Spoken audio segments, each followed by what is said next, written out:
ಯೋऽन्तಃಪ್ರವಿಶ್ಯ ಮಮ ವಾಚಮಿಮಾಂ ಪ್ರಸುಪ್ತಾಂ ಸಂಜೀವಯತ್ಯ ಕಿಲ ಶಕ್ತಿಧರಸ್ವಧಾಮ್ನಾ ಅನ್ಯಾಂಶ್ಚ ಹಸ್ತಚರಣಶ್ರವಣತ್ವಗಾದೀನ್ ಪ್ರಾಣಾನ್ನಮೋ ಭಗವತೆ ಪುರುಷಾಯ ತುಭ್ಯಂ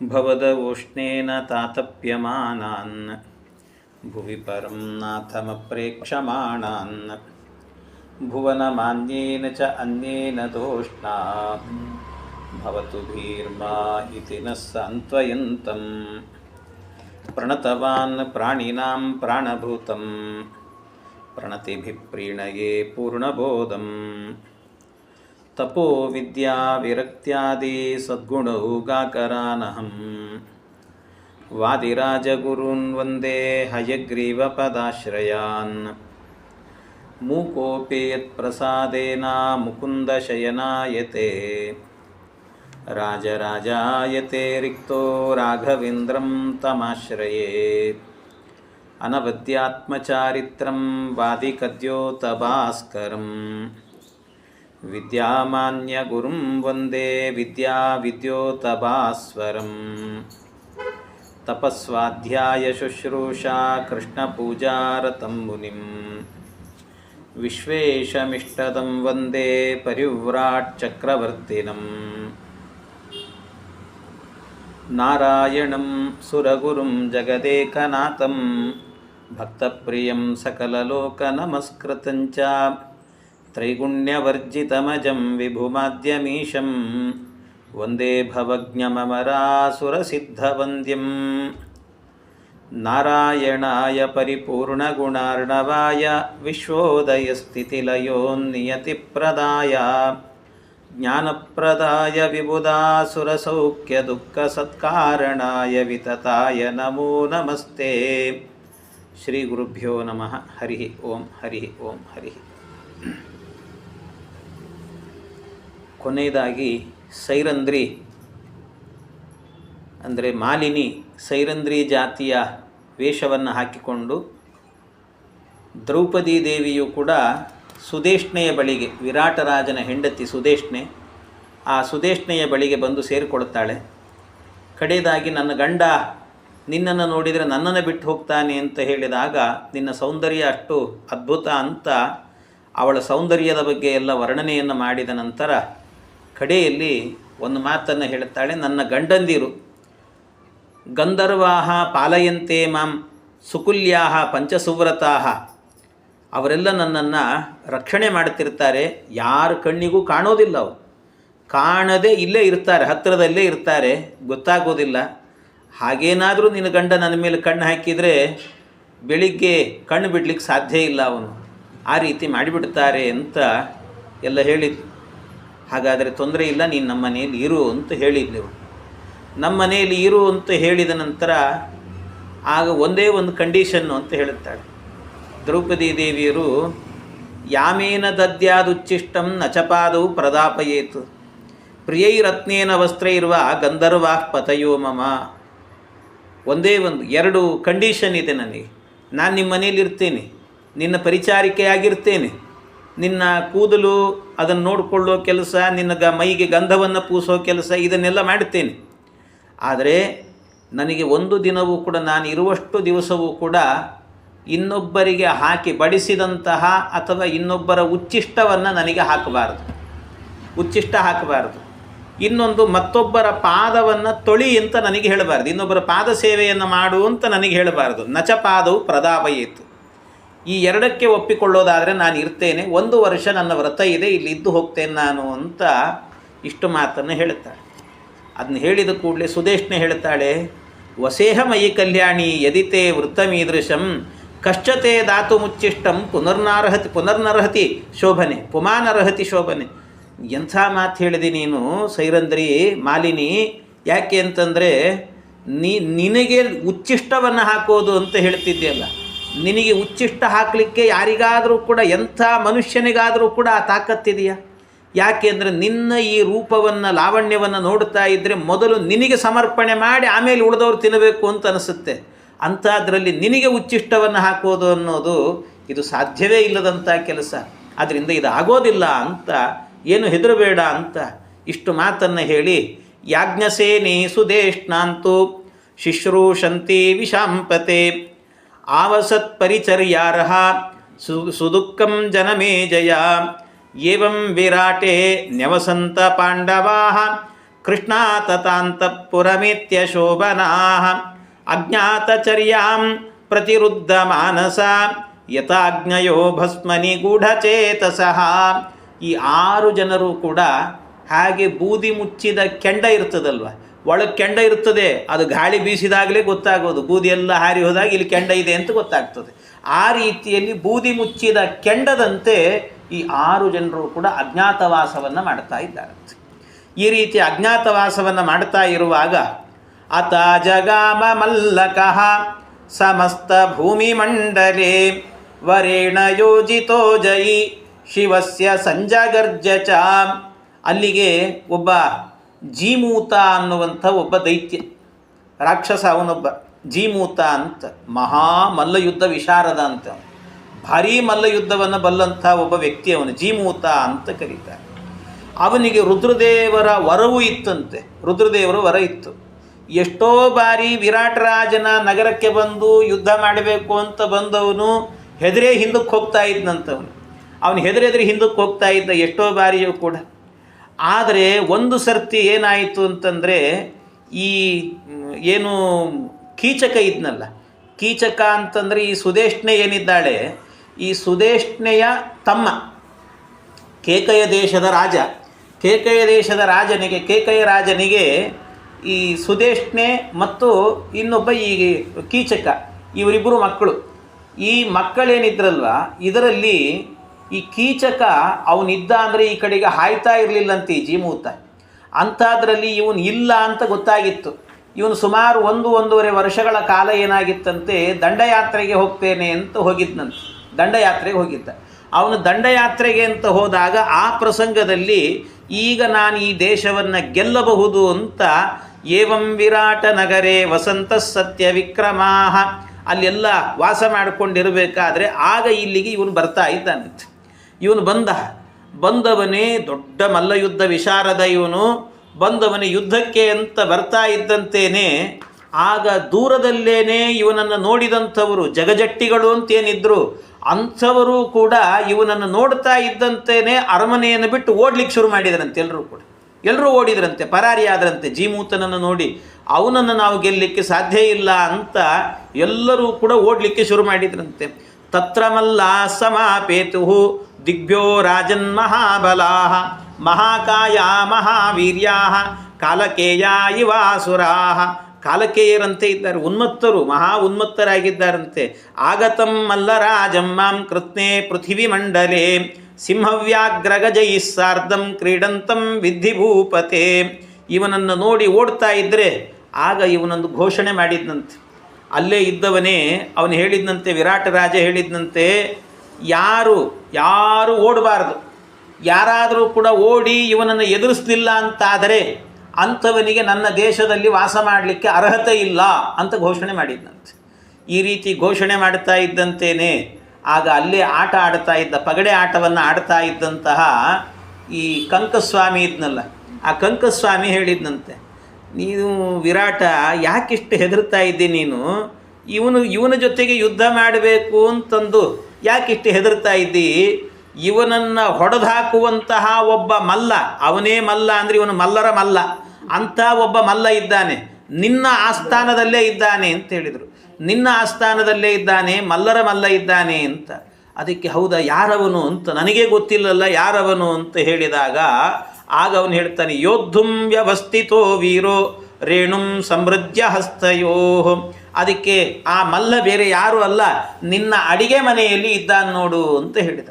ಓಹೋ ಹೌದಲ್ಲ ಅಂತ ಅವನಿಗೆ ನೆನಪಾಯ್ತು. ಆಗ ನನ್ನ ಪಾಕಾಸನವನ್ನು ಪಾಕವನ್ನು ಮಾಡ್ತಾ ಇದ್ದಂಥ ವ್ಯಕ್ತಿ ಇದ್ನಲ್ಲ, ಅವನೀಗಾಗಲೇ ಅನೇಕ ಸಿಂಹ ಹುಲಿಗಳನ್ನೆಲ್ಲವನ್ನು ಕೂಡ ಹೊಡೆದಾಕ್ತಾ ಇದ್ದಂಥ ವ್ಯಕ್ತಿ, ಅಂಥ ಸಾಮರ್ಥ್ಯ ಇರುವವನು, ಕರೀರಿ ಅವನನ್ನು ಅಂತ ಹೇಳಿದ್ರಂತೆ. ಕರೀರಿ ಅಂತ ಅವನನ್ನು ಕರೆಸಿದ್ರಂತೆ. ಕರೆಸಿದ ಕೂಡಲೇ ಹೀಗೊಬ್ಬ ಜೀಮೂತ ಅನ್ನುವಂಥವನು ಬಂದಿದ್ದಾನೆ, ಅವನನ್ನು ಸಂಹಾರ ಮಾಡಬೇಕು ಅಂತ ಹೇಳಿದರು. ಸಂಹಾರ ಮಾಡಬೇಕು ಅಂದಾಗ ಆಗ ಈ ಮಲ್ಲರ ಮಲ್ಲ ಭೀಮ ಬಂದ ಹೊರಗೆ, ವಲಲ ಬಂದು ಒಂದು ಸರ್ತಿ ಆ ಜೀಮೂತನನ್ನು ನೋಡಿ ನೆಲ ಇತ್ತಲ್ವ, ನೆಲವನ್ನು ಮುಟ್ಟಿದನಂತೆ. ನೆಲವನ್ನು ಮುಟ್ಟಿ ಮಣ್ಣನ್ನು ಹಚ್ಚಿಕೊಂಡು ಹಣೆಗೆ ಮುಟ್ಟಿಕೊಂಡಂತೆ. ಹಣೆಗೆ ಮುಟ್ಟಿಕೊಂಡು 2 ಕೈಯಲ್ಲಿ ಮಣ್ಣನ್ನು ತಿಕ್ಕಿದನಂತೆ. ಒಂದು ಸರ್ತಿ ಮಣ್ಣು ತಿಕ್ಕೊಂಡಂತೆ. ಮಣ್ಣನ್ನು ತಿಕ್ಕೊಂಡು ಚೋದಿತೋ ಭೀಮಸೇನಸ್ತು ಮಲ್ಲಮಾಹೂಯ ಮಂಡಲೆ ಯೋದ್ಧುಂ ವ್ಯವಸ್ಥಿತೋ ವೀರಃ ರೇಣುಂ ಸಮೃದ್ಧ ಹಸ್ತಯೋಹೋ ಅಂತ. ಆ ರೇಣು ಅಂತಂದರೆ ಧೂಳು ಅಂತ ಅರ್ಥ. ಆ ಧೂಳನ್ನು ಹಿಡ್ಕೊಂಡು ಕೈಗೆಲ್ಲ ಹಚ್ಚಿಕೊಂಡು ಅವನನ್ನು ಹೊಡಿಲಿಕ್ಕೆ ಅಂತ ಹೋದನಂತೆ. ಹೋಗಿ ಅನಾಯಾಸವಾಗಿ ಅಷ್ಟೂ ಜನ ಜೀಮೂತನ ಸೈನ್ಯ ಏನಿದೆ ಅಷ್ಟೂ ಸೈನ್ಯವನ್ನು ಕೂಡ ಏಕಾಕಿಯಾಗಿ ನಿಂತುಕೊಂಡು ಎಲ್ಲ ಸೈನ್ಯವನ್ನು ಕೂಡ ಹೊಡೆದು ಹಾಕಿದ್ನಂತೆ. ಈ ರೀತಿ ಎಲ್ಲ ಸೈನ್ಯವನ್ನು ಕೂಡ ಹೊಡೆದು ಹಾಕಿದ ನಂತರ ಆಗ ಆ ವಿರಾಟನಿಗೆ ಇಷ್ಟು ಸಂತೋಷ ಆಯಿತು ಅಂತಂದರೆ ಭಾರೀ ಆನಂದ ಆಯ್ತಂತೆ. ಯದಾಸ್ಯ ತುಲ್ಯ ಪುರುಷಃ ನ ಕಶ್ಚಿತ್ ತತ್ರ ದೃಶ್ಯತೆ ತಥೋ ವ್ಯಾಘ್ರೈಶ್ಚ ಸಿಂಹೈಶ್ಚ ದ್ವಿರದೈಶ್ಚಾಪ್ಯಯುಧ್ಯತ. ಹೊರಗಡೆ ನಡೆದಂಥ ಯುದ್ಧವನ್ನು ಎಲ್ಲರೂ ನೋಡಿದರು, ವಿರಾಟಾದಿಗಳೆಲ್ಲ ನೋಡಿದರು. ಅವ್ರಿಗೆ ಖುಷಿ ಆಯ್ತಂತ. ಇವನು ಯುದ್ಧವನ್ನು ನೋಡಿಯೇ ಒಂದು ಸಂತೋಷ ಆಯಿತು. ಒಳಗಿದ್ದಂಥ ಹೆಣ್ಣು ಮಕ್ಕಳಿಗೆ ಹೆಂಗೆ ಗೊತ್ತಾಗಬೇಕು ಪಾಪ. ಅದಕ್ಕೆ ಅವ್ರಿಗೂ ಒಂದು ಪ್ರದರ್ಶನ ಮಾಡಿ ಒಂದು ಖುಷಿ ಕೊಡಬೇಕು ಅಂತ ಒಂದು 4-5 ಹುಲಿ ಸಿಂಹಗಳನ್ನು ಹಿಡ್ಕೊಂಡು ಹೋದನಂತೆ. ಒಳಗಡೆ ಹಿಡ್ಕೊಂಡು ಹೋಗಿ ಎದುರುಗಡೆಯಲ್ಲಿ ಅರಮನೆ ಒಳಗಡೆನೇ ಆ ಹುಲಿ ಸಿಂಹಗಳ ಜೊತೆಗೆ ಹೋರಾಟವನ್ನು ಮಾಡಿ ಹೆಣ್ಣು ಮಕ್ಕಳಿಗೆಲ್ಲ ತೋರಿಸಿದ್ನಂತೆ. ತನ್ನ ಪೌರುಷವನ್ನು ತೋರಿಸಿದ್ನಂತೆ. ಅವನು ಮಾಡುವಂಥ ಯುದ್ಧವನ್ನು ನೋಡಿ ಒಳಗಿದ್ದ ಹೆಣ್ಣು ಮಕ್ಕಳು ಕುಣಿದ್ರಂತ ಒಂದು ಸರ್ತಿ. ಅದ್ಭುತ ಈ ವಲಲ ಅಂಥೇಳಿ. ಆ ರೀತಿ ಆಯಿತು. ಇದನ್ನೆಲ್ಲ ನೋಡಿದಂಥ ವಿರಾಟ ರಾಜ ಭಾಳ ಸಂತೋಷವಾಗಿ ಎಂಥ ಅದ್ಭುತವಾದ ಕೆಲಸವನ್ನು ಮಾಡಿದೆ ನೀನು ಅಂತ ಅನೇಕ ರತ್ನ ವೈಡೂರ್ಯ ಏನು ಬೇಕಾದ್ದನ್ನೆಲ್ಲ ಕೊಟ್ಟನಂತೆ. ವಿರಾಟೇ ನೆತು ದತ್ತಾನಿ ಚಿತ್ರಾಣಿ ವಿವಿಧಾನಿ ಚ ಸ್ಥಿತೇಭ್ಯ ಪುರುಷೇಭ್ಯಶ್ಚ ದತ್ವಾ ದ್ರವ್ಯಾಣಿ ಜಗ್ಮಿವಾನ್. ಅನೇಕ ರಾಶಿ ಅವನಿಗೆ ದುಡ್ಡು ಕೊಟ್ಟನಂತೆ, ರತ್ನ ಕೊಟ್ಟ, ವಜ್ರ ವೈಡೂರ್ಯ ಏನೇನೋ ಕೊಟ್ಟ, ರಾಶಿ ಕೊಟ್ಟ. ಇಷ್ಟೂ ಕೊಟ್ಟರೆ ಈ ವಲಲ ಏನು ಮಾಡಬೇಕು? ಅದನ್ನು ತೊಗೊಂಡು ಅಷ್ಟೂ ಕೊಟ್ಟನಲ್ಲಿ ಏನು ಮಾಡೋದು ತೊಗೊಂಡು ಅಂಥೇಳಿ ಅಲ್ಲೇ ಇದ್ದಂಥ ಬಡಬಗ್ಗರು ಅಂತಿದ್ರಲ್ಲ ಎಲ್ಲ ತೊಗೊಂಡೋಗಿ ಹಂಚಿಬಿಟ್ನಂಥದ್ದು. ಎಲ್ಲ ಬಡಬಗ್ಗರಿಗೆ ಹಂಚಿಬಿಟ್ನಂತ ಅದನ್ನು ತೊಗೊಂಡೋಗಿ. ಈ ರೀತಿ ಸ್ಥಿತೇಭ್ಯ ಪುರುಷೇಭ್ಯಶ್ಚ ದತ್ವಾ ದ್ರವ್ಯಾಣಿ ಜಗ್ಮಿವಾನ್ ಅಂತ ಎಲ್ಲವನ್ನು ಅವರಿಗೆ ಕೊಟ್ಟು ಹೋಗಿಬಿಟ್ನಂತೀವ. ಯಾವುದು ತಾನಿಟ್ಕೊಳ್ಳಿಕ್ಕೆ ಹೋಗಲಿಲ್ಲ. ಈ ರೀತಿಯಲ್ಲಿ ಆ ಭೀಮಸೇನ ವಲಲನಾಗಿ ಜೀಮೂತನನ್ನು ಕೊಂದ. ಇದು ಇಷ್ಟು ಚೆನ್ನಾಗಿ ನಡ್ಕೊಂಡು ಹೋಗ್ತಾ ಇದೆ. ಇಷ್ಟು ನಡೀತಾ ಇರಬೇಕಾದ್ರೆ ಆಗ ಕೆಲವು ತಿಂಗಳುಗಳು ಕಳೀತಾ ಇದ್ದಾರಂತೆ. ಕೆಲವು ತಿಂಗಳುಗಳು ಕಳೀತಾ ಇದ್ದಂತೇನೆ ಸದ್ರೌಪದಿ ಮೀಕ್ಷ ಮನೋಭವಾರ್ತಃ ಸಂಪ್ರಾರ್ಥಯಾಮಾಸ ತಯಾ ನಿರಸ್ತಃ ಮಾಸೇ ಗತೆ ಭಗಿನೀಂ ಸ್ವಾಂ ಸುದೇಷ್ಣಾಂ ಸಂಪ್ರಾರ್ಥಯಾಮಾಸ ತದರ್ಥಮೇವ. ಒಮ್ಮೆ ಏನಾಯ್ತಂತೆ, ಈ ದಂಡಯಾತ್ರೆಗೆ ಹೋದಂಥ ಕೀಚಕ ಇದ್ನಲ್ಲ ಅವನು ಬಂದನಂತೆ ಊರಿಗೆ. ಅವನು ಬಂದಿದ್ದಾನೆ. ಅವನು ಬಂದಾದ ನಂತರ ಎಷ್ಟೋ ದಿನಗಳು ಕೂಡ ಹಾಗೆ ಸುಮಾರು ಅವನು ಬಂದಾದ ಮೇಲೂ 1 ತಿಂಗಳ ತನಕಲೂ ಕೂಡ ಹಾಗೆ ನಡೀತಾ ಇತ್ತು ವ್ಯವಸ್ಥಿತವಾಗಿ. ಏನು ಸಮಸ್ಯೆ ಇರಲಿಲ್ಲ. ಇಷ್ಟಾದಾಗಲೂ ಕೂಡ ಮಾಸೇ ಗತೆ ಭಗಿನೀಂ ಸ್ವಾಂ ಸುದೇಷ್ಣಾಂ, ಸುಮಾರು 1 ತಿಂಗಳಾದ ನಂತರ ಅವನು ಬಂದು 1 ತಿಂಗಳಾದ ನಂತರ ಆಗ ಒಂದು ಸರ್ತಿ ಈ ಸುದೇಷ್ಣೆಯನ್ನು ಮಾತಾಡಿಸ್ಬೇಕು ಅಂತ ಬಂದನಂತೆ ಈ ಕೀಚಕ ಸುದೇಷ್ಣೆಯನ್ನು ಮಾತಾಡಿಸ್ಬೇಕು ಅಂತ ಬಂದಾಗ ಅನೇಕ ಪರಿಚಾರಿಕೆಯರು ಸೇವಕಿಯರೆಲ್ಲರೂ ಕೂಡ ಆ ಕಡೆ ಈ ಕಡೆ ಓಡಾಡ್ತಾ ಇದ್ದರು. ಅಷ್ಟು ಓಡಾಡ್ತಾ ಇದ್ದಾಗ ಈ ದ್ರೌಪದಿ ಇದ್ದಾಳಲ್ವ, ಅಂದರೆ ಸೈರಂಧ್ರಿ ಮಾಲಿನಿ, ಆ ಮಾಲಿನಿ ಅವಳೇನು ಮಾಡಿದ್ಲಂತೆ, ಮುಖದ ಮೇಲೆ ಒಂದು ಬಟ್ಟೆಯನ್ನು ಹಾಕ್ಕೊಂಡು ಬಟ್ಟೆಯನ್ನು ಹೀಗೆ ಹಿಡ್ಕೊಂಡು ಆ ಕಡೆ ಇದ್ದಂಥ ವ್ಯಕ್ತಿಗಳಿಗೆ ಕಾಣಬಾರದು ನಾನು ಅಂತ ಹಾಗೆ ತನ್ನನ್ನು ತಾನು ಬಚ್ಚಿಟ್ಟುಕೊಂಡು ಹೋಗ್ತಾ ಇದ್ದಂತೆ. ತಾನು ಬಚ್ಚಿಟ್ಟುಕೊಂಡು ಹೋಗಬೇಕಾದ್ರೆ ಎಲ್ಲೋ ಇದ್ದಂಥ ಅಯೋಗ್ಯ ಕೀಚಕನಿಗೆ ಕಂಡುಬಿಟ್ನಂತೆ ಇವಳು. ಅದು ಹ್ಯಾಕೆ ಕಂಡದ್ದು ಅಂದರೆ, ಬಟ್ಟೆ ಹೀಗೆ ಇಟ್ಟುಕೊಂಡಿದ್ದರೂ ಕೂಡ ಆ ಬಟ್ಟೆಯ ಟ್ರಾನ್ಸ್ಪರೆನ್ಸಿ ಇರ್ತದಲ್ಲ, ಅಂಥ ಬಟ್ಟೆಯ ಒಳಗೆ ಇರುವ ಸೌಂದರ್ಯವನ್ನು ನೋಡಿ ಹಿಗ್ಗಿಬಿಟ್ನಂತೊಂದು ಸರ್ತಿ. ಆ ಬಟ್ಟೆಯ ಆ ಕಡೆ ಇರುವ ಸೌಂದರ್ಯವನ್ನು ನೋಡಿ ಏನೇ ಹಿಗ್ಗಿದ್ನಂತೊಂದು ಸರ್ತಿ. ಇಷ್ಟು ಖುಷಿ ಆಯಿತು ಅವನಿಗೆ. ಯಾಜ್ಞಸೇನಿ ಸುದೇಷ್ಣಾಂತು ಶಿಶ್ರೂಷಂತಿ ಶುಚಿಸ್ಮಿತ. ಕೂಡಲೇ ಓಡಿ ಹೋಗಿ ಮಾಡಿದ್ದೇನು ಅಂತಂದರೆ, ಆ ದ್ರೌಪದಿಯನ್ನು ನೋಡಿದ್ದು ತಲೆ ಕೆಡ್ತು ಅವನಿಗೊಂದು ಸರ್ತಿ. ತಲೆ ಕೆಟ್ಟು ಓಡಿ ಹೋಗಿ ತಾಂ ದೃಷ್ಟ ದೇವಗರ್ಭಾಭಾಂ ಚರಂತಿ ದೇವತಾಮಿವ. ಆ ದೇವತೆಯಂತೆ ಕಾಣ್ತಾ ಇರುವಂಥ ಅವಳನ್ನು ನೋಡಿ ಕೀಚಕ ಕಾಮಯಾಮಾಸ ಅಂತ. ಅವಳ ಬಗ್ಗೆ ಒಂದು ಕಾಮನೆಯನ್ನು ತುಂಬಿಕೊಂಡಂತೆ. ಕಾಮಬಾಣ ಪ್ರಪೀಡಿತ, ಈ ರೀತಿ ಕಾಮಬಾಣದಿಂದ ಅಯುಕ್ತ ರೂಪಂ ಹಿ ಕರೋತಿ ಕರ್ಮತೆ ಪ್ರಶಾಸ್ತು ಮಾಂ ಯಚ್ಚ ಮಮಾಸ್ತಿ ಕಿಂಚನ ಪ್ರಭೂತರತ್ನಾಶ್ವರತಂ ಮಹಾಗಜಂ ಸಮೃದ್ಧಿಯುಕ್ತಂ ಬಹುಪಾನ ಭೋಜನಂ. ಅದಕ್ಕೆ ಅವನು ಹೋಗಿ ಸುದೇಷ್ಣೆಯನ್ನು ಏನು ಮಾಡಿದನಂತೆ, ಸುದೇಷ್ಣೆಗೆ ತನ್ನ ತಲೆಯ ಮೇಲೆ 2 ಕೈಗಳನ್ನು ಜೋಡಿಸಿ ಆಮೇಲೆ ಅವಳ ಪಾದಕ್ಕೆ ಬಿದ್ದನಂತೆ ಕೀಚಕ. ಅವಳ ಪಾದಕ್ಕೆ ಬಿದ್ದು ಕೇಳಿಕೊಳ್ಳುತ್ತಾನೆ, ಏನಾದರೂ ಮಾಡಿ ಅವಳು ನನಗೆ ಸಿಗಬೇಕು, ಅವಳು ಬೇಕು ನನಗೆ, ಅವಳಿಲ್ಲದೆ ನನ್ನ ಬದುಕಿಲ್ಲ. ಆ ದ್ರೌಪದಿಯನ್ನು, ಅಂದರೆ ದ್ರೌಪದಿ ಅಂತ ಹೇಳಿಲ್ಲ, ಸೈರಂಧ್ರಿ, ಅವಳನ್ನು ನೋಡಿದ ಮೇಲೆ ನನ್ನ ಮನಸ್ಸು ಕೆಟ್ಟು ಹೋಗಿದೆ, ಇನ್ನೂ ಬದುಕಿದ್ದು ನನಗೆ ವ್ಯರ್ಥ ಅನ್ನಿಸ್ತಾ ಇದೆ, ದಯವಿಟ್ಟು ಅವಳು ಬೇಕು ನನಗೆ ಅಂತ. ಬೇಕು ಅಂತ ಕೇಳಿದಾಗ ಅವಳು ಹೇಳ್ತಾಳೆ, ನೋಡು ಅಷ್ಟು ಸುಲಭ ಅಲ್ಲ, ಅವಳಿಗೆ ಬೇರೆ ಬೇರೆ ರಕ್ಷಕರಿದ್ದಾರೆ, ಅದು ಒಂದನ್ನು ಬಿಟ್ಟು ಬೇರೆ ಇನ್ನೇನಾದರೂ ಕೇಳು, ಬೇಕಾದಷ್ಟು ನಿನಗೆ ಅವಳೊಬ್ಬಳನ್ನು ಬಿಟ್ಟು, ಯಾಕೆಂದರೆ 1 ವರ್ಷ ನಾನು ರಕ್ಷಣೆ ಕೊಡ್ತೇನೆ ನಿನಗೆ ಅಂತ ಮಾತು ಕೊಟ್ಟಿದ್ದೀನಿ, ಅದಕ್ಕೋಸ್ಕರವಾಗಿ ಅವಳನ್ನು ಬಿಟ್ಟುಬಿಡು, ಉಳಿದಂತೆ ಯಾವ ಹೆಣ್ಣು ಮಗಳು ನಿನಗೆ ಬೇಕು ಅಂದರೂ ಕೂಡ ಕೇಳು, ಕಳಿಸಿಕೊಡ್ತೇನೆ ನಿನಗೆ ಅಂತ. ಅಂದರೆ ಆ ಕಾಲದಲ್ಲಿ ದ್ವಾಪರ ಯುಗದಲ್ಲೂ ಕೂಡ ಅರಮನೆಯಲ್ಲಿ ನಡೀತಾ ಇದ್ದಂತಹ ಒಂದು ದೊಡ್ಡ ಅನರ್ಥಗಳು ಎಂಥದ್ದಿತ್ತು ಅನ್ನೋದಕ್ಕೆ ಇದೆಲ್ಲ ನಿದರ್ಶನಗಳು ಮಹಾಭಾರತದಲ್ಲಿ ಬರುವಂಥದ್ದು. ಇಂಥ ಅನರ್ಥಗಳು ಕೂಡ ನಡೀತಾ ಇದ್ದುವಂಥ ಆ ಕಾಲದಲ್ಲಿ. ಇಂಥ ಅನರ್ಥ ನಡೀತಾ ಇದ್ದಾಗ ಯಾರನ್ನು ಕೇಳ್ತೀಯೋ ಕಳಿಸಿಕೊಡ್ತೇನೆ ಅಂತ ಹೇಳ್ತಾನೆ. ಇಷ್ಟು ಹೇಳಿದರೆ ಅವನು ಹೇಳ್ತಾನೆ, ನಿನ್ನನ್ನೇನು ಕೇಳೋದು, ಅವಳನ್ನೇ ಹೋಗಿ ಕೇಳ್ತೀನಿ ನಾನು ಅಂತ ಅಂದ್ಕೊಂಡೆ. ಅವಳನ್ನೇ ಹೋಗಿ ಕೇಳ್ತೇನೆ ಅಂತ ಹೇಳಿ ಅವಳ ಬಳಿಗೆ ಹೋದನಂತೆ. ಅವಳ ಬಳಿಯಲ್ಲೇ ಹೋಗಿ ಕೇಳ್ತಾನೆ, ಕಾತ್ವಂ ಕಸ್ಯಾಸಿ ಕಲ್ಯಾಣಿ ಕುತೋ ವಾತ್ವಂ ವರಾನನೆ ಪ್ರಾಪ್ತ ವಿರಾಟ ನಗರಂ ತತ್ವಮಾಚಕ್ಷ್ವ ಶೋಭನೆ. ಯಾರು ನೀನು ಅಂತ ಕೇಳ್ತಾನೆ. ಯಾರು ನೀನು, ಯಾಕೆ ಬಂದಿದ್ದಿ ಇಲ್ಲಿಗೆ, ಏನು ಕತೆ, ನಿನ್ನನ್ನು ನೋಡಿದ ಮೇಲೆ ಮನಸ್ಸು ತಡಿಲಿಕ್ಕಾಗ್ತಾ ಇಲ್ಲ ನನಗೆ, ಅಂಥ ಅದ್ಭುತವಾದಂಥ ರೂಪ ನಿನ್ನದ್ದು, ನೀನು ನಿನ್ನ ರೂಪವನ್ನು ನೋಡ್ತಾ ಇದ್ದರೆ ಸೇವೆ ಮಾಡುವಂತಹ ರೂಪ ನಿನ್ನದ್ದಲ್ಲ, ಸೇವೆ ಮಾಡಿಸಿಕೊಳ್ಳುವಂಥ ರೂಪ ನಿನ್ನದ್ದು. ಆದ್ದರಿಂದ ನನ್ನ ಬಳಿಯಲ್ಲಿ ಬೇಕಾದಷ್ಟು ಕುದುರೆಗಳಿದ್ದಾವೆ, ಆನೆಗಳಿದ್ದಾವೆ, ರತ್ನಗಳಿದ್ದಾವೆ, ವಜ್ರ ವೈಡೂರ್ಯ ಬೇಕಾದಷ್ಟು, ಕುಡಿಲಿಕ್ಕೆ ಬೇಕಾದ್ದಿದೆ, ತಿನ್ನಲಿಕ್ಕೆ ಬೇಕಾದ್ದಿದೆ, ಎಲ್ಲವೂ ಇದೆ, ನೀನೊಬ್ಬಳಿಲ್ಲ ನೋಡು, ಅದೆಲ್ಲ ನಿನಗೆ ಕೊಡ್ತೀನಿ, ನೀನು ಬಂದುಬಿಡು ಅಂತ ಹೇಳಿದ. ನೀನು ಬಂದುಬಿಡು ಅಂತ ಹೇಳಿದ. ಈ ಮಾತನ್ನು ಹೇಳಿದಾಗ ಆಗ ಸಿಟ್ಟಿನಿಂದ ನಿಂತಿದ್ದಾಳೆ ಆ ಸೈರಂಧ್ರಿ. ಅವಳು ನಿಂತಿರಬೇಕಾದ್ರೆ ಇವನು ಅನೇಕ ರೀತಿಯಿಂದ ಅವಳ ರೂಪವನ್ನು ವರ್ಣನೆ ಮಾಡುತ್ತಾನೆ. ಕೆಲವು ಪ್ರಸಂಗಗಳು ಕೇಳಲಿಕ್ಕೂ ಆಗಲ್ಲ, ಅಂಥ ರೀತಿಯ ವರ್ಣನೆಗಳನ್ನು ಕೂಡ ಮಾಡುತ್ತಾರೆ. ಅಷ್ಟು ಆದರೆ ಬಹಳ ಒಬ್ಬ ಕವಿ ಅಂತ ಆದರೆ ಇಷ್ಟು ಸುಂದರವಾಗಿ ವರ್ಣನೆ ಮಾಡಿದ್ದಾನೆ. ಭಾರಿ ರೂಪಮಗ್ರಂ ತಥಾ ಕಾಂತಿ ಸೌಕುಮಾರ್ಯ ಮನುತ್ತಮಂ ಏವಂ ರೂಪ ಮಯಾ ನಾರಿ ಕಾಚಿದನ್ಯಾ ಮಹೀತಳೆ. ಇವತ್ತಿನ ತನಕ ನಾನು ಹುಟ್ಟಿ ಭೂಮಿಯಲ್ಲಿ ಇಷ್ಟು ದಿವಸದಿಂದ ಬದುಕ್ತಾ ಇದ್ದೇನೆ, ನಿನ್ನಂಥ ಸುಂದರಿಯನ್ನು ಜಗತ್ತಲ್ಲೇ ನೋಡಲಿಲ್ಲ ನಾನು ಅಂತಂದ. ಇಂಥ ಸೌಂದರ್ಯ ನಿನ್ನದ್ದು. ಏವಂ ರೂಪ ಮಯಾ ನಾರಿ ಕಾಚಿದ ಅನ್ಯ, ಬೇರೆ ಯಾರೂ ಕೂಡ ನಾನು ಮಹೀತಳಿ ಇಡೀ ಜಗತ್ತಲ್ಲೇ ನೋಡಲಿಲ್ಲ, ಎಂಥ ಸೌಂದರ್ಯ ನಿನ್ನದ್ದು.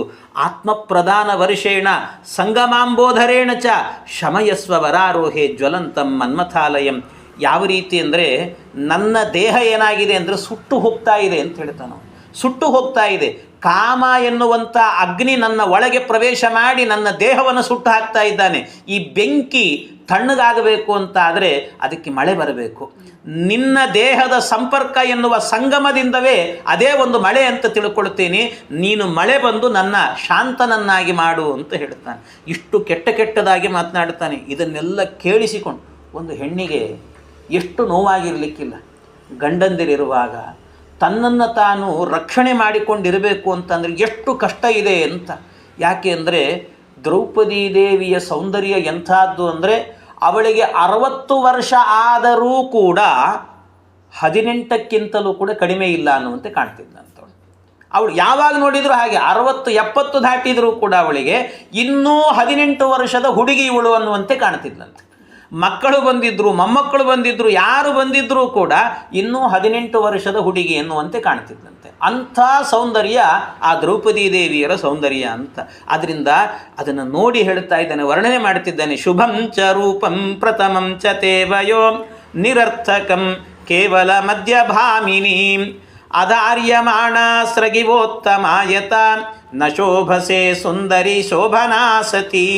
ನಿನ್ನ ಈ ಸೌಂದರ್ಯ ಎನ್ನುವಂಥದ್ದು ಇಷ್ಟು ಎಷ್ಟು ಸುಂದರವಾಗಿದೆಯಲ್ಲ, ಎಷ್ಟು ಚಿಕ್ಕದಾಗಿ ಕಾಣ್ತಾ ಇದ್ದೀನಿ ನೀನು, ಇನ್ನೂ ಎಷ್ಟು ವಯಸ್ಸು ಸಣ್ಣದು ಅನ್ನುವಂತೆ ಕಾಣ್ತಾ ಇದೆ.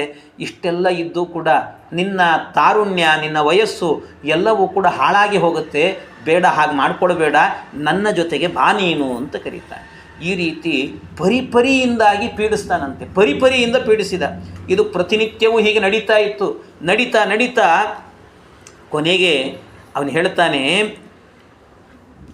ಪ್ರಿಯಾಂಶ್ಚ ದಾರಾನ್ ಸಸುತಾನ್ ಕುಲಂ ಧನಂ ಯಶಶ್ಚ ಕೀರ್ತಿಂ ಹ್ಯತವಾಪಿ ಜೀವಿತಂ ತ್ಯಜಾಮಿ ಸರ್ವಂ ಸುಕೃತಂತು ಯತ್ಕೃತಂ ಪ್ರಿಯೇ ತ್ವದರ್ಥಂತು ಹಿ ಜೀವನಂ ಮಮ.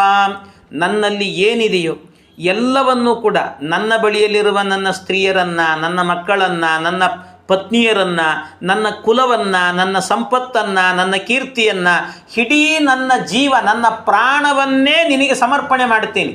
ಆದರೆ ನೀನು ಮಾತ್ರ ನನ್ನ ಜೊತೆಗೆ ಬಾ, ಇಷ್ಟು ಸಾಕು ನನಗೆ ಅಂತ ಪರಿಪರಿಯಿಂದಾಗಿ ಅವಳನ್ನು ಪೀಡಿಸಿದಂತೆ. ಪ್ರಿಯೇ ತ್ವದರ್ಥಂ ಹಿ ಜೀವಿತಮ್ಮ, ನನ್ನ ಜೀವನವೇ ನಿನಗೋಸ್ಕರ ಅಂತ ಈ ರೀತಿ ಹೇಳ್ತಾ ಇರುವಾಗ, ಆಗ ಅಲ್ಲಿ ತನಕ ಕಣ್ಣು ಕೆಂಪು ಮಾಡಿಕೊಂಡು ದುಃಖಿತಳಾಗಿ ಇವನ ಮಾತುಗಳನ್ನು ಕೇಳಿ ತುಂಬ ದುಃಖದಿಂದಾಗಿ ಆಗ ಮಾತನಾಡಲಿಕ್ಕೆ ಆರಂಭ ಮಾಡ್ತಾಳೆ. ಎಷ್ಟು ಸಂಯಮ ಇರಬೇಕು ಅವಳಿಗೆ. ಬೇರೆ ಯಾರಾದರೂ ಆಗಿದ್ದರೆ ಹೆಣ್ಣು ಮಗಳು ಇಂಥ ಕೆಟ್ಟ ಮಾತುಗಳನ್ನು ಆಡಿದಾಗ ಅಲ್ಲೇ ನಿನ್ನನ್ನು ಹೊಡಿತೇನೆ ಅಂತ ಹೇಳಬೇಕು. ಅಂಥದ್ದರಲ್ಲಿ ಎಷ್ಟು ಸಂಯಮ ಅವಳಿಗೆ, ಎಷ್ಟು ಸಂಯಮ. ಆ ಸಂಯಮನದಿಂದಾಗಿ ಮಾತನಾಡ್ತಾಳೆ. ಏವ ಮುಕ್ತ ಅನವದ್ಯಾಂಗಿ ಕೀಚಕೇನ ದುರಾತ್ಮನ ದ್ರೌಪದಿ ತಮುವಾಚೇದಂ ಸೈರಂಧ್ರಿ ರೂಪಧಾರಿಣಿ. ಸೈರಂಧ್ರಿ ರೂಪದಿಂದಾಗಿ ಹೇಳ್ತಾ ಇದ್ದಾಳೆ, ದಯವಿಟ್ಟು ಇಂಥ ಮಾತನ್ನು ಆಡಬೇಡಪ್ಪ. ಎಂಥ ಮಾತುಗಳು ಅವಳದ್ದು, ಇಂಥ ಮಾತುಗಳನ್ನು ಆಡಬೇಡ. ಯಾಕೆ ಅಂದರೆ ಅಪಾರ್ಥನೀಯಾಂ ಕಾಮಾರ್ಥಃ ಸೂತಪುತ್ರಾಭಿಮನ್ಯಸೆ. ಸೂತಪುತ್ರ, ನಾನು 4ನೇ ವರ್ಣಕ್ಕೆ ಸೇರಿದಂಥ ಜಾತಿ ನನ್ನದ್ದು, ನೀನು ಸೂತಪುತ್ರ. ಸೂತಪುತ್ರ ಆದರೆ ನನ್ನದ್ದೇನು ಅಂದರೆ ಅದಕ್ಕಿಂತ ಹೀನವಾದ ಜಾತಿ ನನ್ನದ್ದು ಅಂತ. ಸೈರಂಧ್ರಿ ಅನ್ನುವಂಥ ಜಾತಿ. ಸೂತ ಅಂತ ಹೇಳಿದರೆ ಇದು ಹೇಗೆ ಅಂದರೆ, ಸೂತ ಜಾತಿ ಅಂತಂದರೆ ಕ್ಷತ್ರಿಯರಿಗಿಂತಲೂ ಕೂಡ ಕೆಳಗೆ, ವೈಶ್ಯ ಜಾತಿಗಿಂತಲೂ ಮೇಲೆ, ವೈಶ್ಯ ಜಾತಿಗಿಂತಲೂ ಮೇಲೆ ಇರುವಂತಹ, ಕ್ಷತ್ರಿಯಕ್ಕಿಂತಲೂ ಕೂಡ ಕಡಿಮೆ ಇರುವಂತಹ ಒಂದು ಜಾತಿ ಅಂತ ಅರ್ಥ. ಅಂದರೆ ಈ ಸೂತ ಜಾತಿ ಅಂದರೆ ಹೇಗೆ ಗೊತ್ತಾ, ಸಾಂಕರ್ಯದಿಂದ ಹುಟ್ಟಿದಂಥ ವ್ಯಕ್ತಿಯನ್ನು ಸೂತ ಅಂತ ಕರೀತಾರೆ. ಸಾಂಕರ್ಯದಿಂದ ಹುಟ್ಟೋದು ಅಂತ ಹೇಳಿದರೆ ಮೇಲ್ಜಾತಿಯ ಅಂದರೆ ಬ್ರಾಹ್ಮಣ ಜಾತಿಯ ಹೆಣ್ಣಿನಲ್ಲಿ ಕ್ಷತ್ರಿಯ ಅಥವಾ ವೈಶ್ಯರಿಂದಾಗಿ ಒಬ್ಬ ಮಗ ಹುಟ್ಟಿದ ಅಂತಾದರೆ ಅಂಥವರನ್ನು ಸೂತ ಅಂತ ಕರೀತಾರಂತೆ. ಹಾಗಾಗಿ ಆ ಸೂತ ಜಾತಿಯವರೇನಿದೆ ಅವರಿಗೂ ಕೂಡ ಸಂಸ್ಕಾರ ಇದೆ, ಅವರಿಗೂ ಕೂಡ ಸಂಸ್ಕಾರ ಇದೆ. ಅಂದರೆ ಉಪನಯನಾದಿ ಸಂಸ್ಕಾರಗಳೆಲ್ಲವೂ ಕೂಡ ಅವರಿಗೂ ಕೂಡ ಇದೆ. ಹಾಗಾಗಿ ಅವರು ಎಲ್ಲಿಗೆ ಬರ್ತಾರೆ ಅಂತಂದರೆ ವೈಶ್ಯರಿಗಿಂತಲೂ ಮೇಲಿರ್ತಾರೆ, ಕ್ಷತ್ರಿಯರಿಗಿಂತ ಕೆಳಗಿರ್ತಾರಂತೆ. ಇಂಥ ಒಂದು ಸ್ಥಾನ ಅವರದ್ದು ಅಂತ. ಅಂಥ ಸ್ಥಾನದಲ್ಲಿ ನೀನಿದ್ದೀಯಾ, ಅದಕ್ಕಿಂತಲೂ ಕೆಳಗಿನ ಸ್ಥಾನ ನನ್ನದ್ದು, ಸೈರಂಧ್ರಿ ನಾನು ಅಂತ ಹೇಳ್ತಾರೆ. ನಾನು ಸೈರಂಧ್ರಿ, ಅದಕ್ಕಿಂತ ಕೆಳಜಾತಿ. ಮತ್ತು ಇನ್ನೊಂದೇನು ಗೊತ್ತಾ, ಸ್ವಜಾತಿ ದಾರ ಮರ್ತ್ಯಸ್ಯ ಇಹಲೋಕೆ ಪರತ್ರ ಚ ಪ್ರೇತಕಾರ್ಯಾಣಿ ಕುರ್ವಂತಿ ನಿವಾಪೈಸ್ತರ್ಪಯಂತಿ ಚ ತದಕ್ಷಯಂ ಚ ಧರ್ಮ್ಯಂ ಚ ಸ್ವರ್ಗಂ ಆಹುರ್ಮನೀಷಿಣಃ ಅಂತ. ತಮ್ಮ ತಮ್ಮ ಜಾತಿಯರ ಅಂದರೆ ತಮ್ಮ ತಮ್ಮ ಜಾತಿಗೆ ಸೇರಿದ ಪತ್ನಿ ಇರ್ತಾಳಲ್ಲ, ಅವಳ ಜೊತೆಯಲ್ಲಿ ಮಾತ್ರ ಈ ರೀತಿಯ ವರ್ತನೆಯನ್ನು ಮಾಡಬೇಕು. ಅದನ್ನು ಬಿಟ್ಟು ಬೇರೆಯವರ ಜೊತೆಗೆ ಮಾಡಿದರೆ ಪ್ರೇತರಾಗಿ ಹುಟ್ಟುತ್ತಾರೆ ಅಂತ ಶಾಸ್ತ್ರ ಹೇಳುತ್ತದೆ. ಆದ್ದರಿಂದ ಅಂಥ ಕೆಲಸಕ್ಕೆ ನೀನು ಕೈ ಹಾಕಬೇಡ, ಬೇಡ, ಇಂಥದ್ದನ್ನು ಮಾಡಬೇಡ ನೀನು ಅಂತ ಇವಳು ಬಹಳ ಉಪದೇಶಗಳನ್ನು ಮಾಡ್ತಾಳೆ.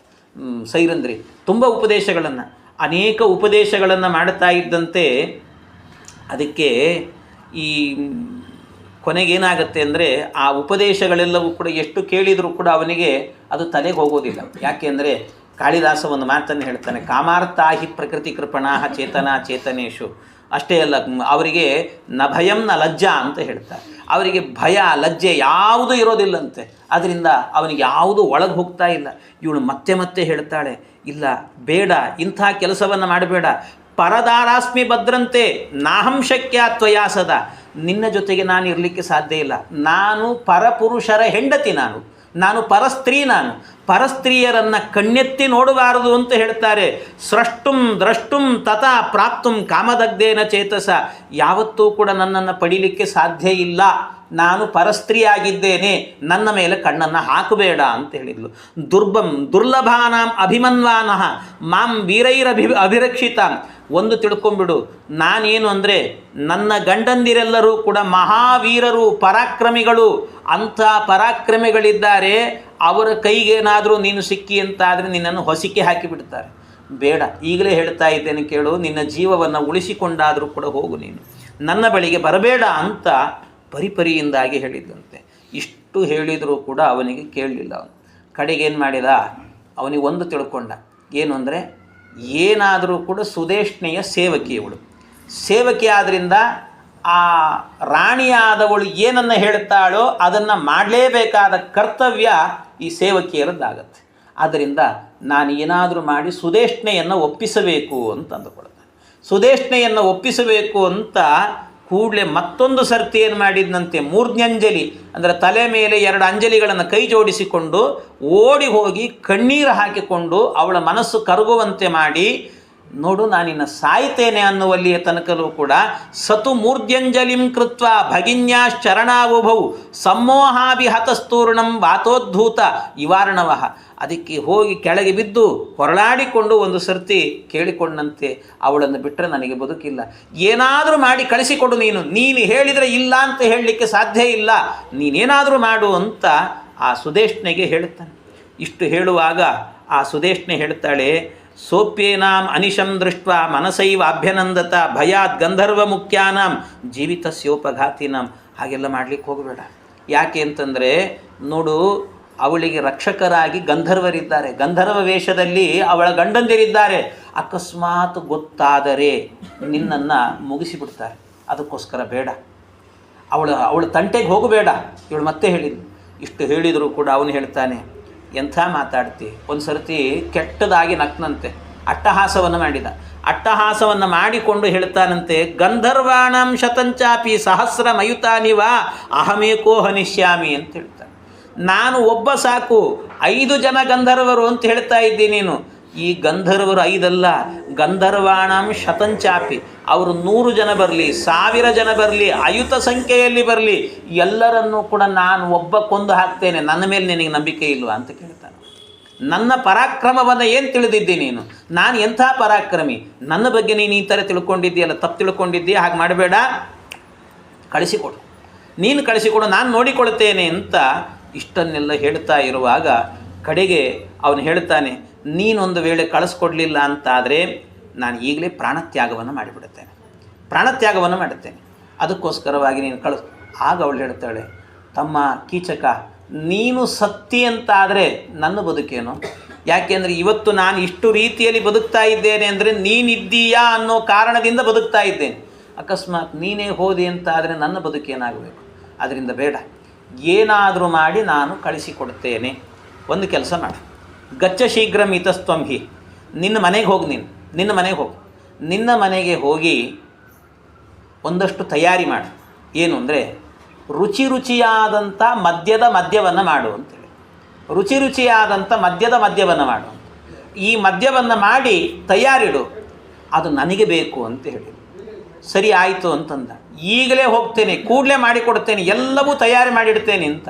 ಅಂದರೆ ಅಲ್ಲೆಲ್ಲ ಏನಿತ್ತು ಅಂದರೆ ಆ ಕಾಲದಲ್ಲಿ ಅಂತಃಪುರದಲ್ಲಿ ಇದ್ದಂಥ ಹೆಣ್ಣು ಮಕ್ಕಳು ಕೂಡ ಮದ್ಯಪಾನವನ್ನು ಮಾಡ್ತಾ ಇದ್ರು.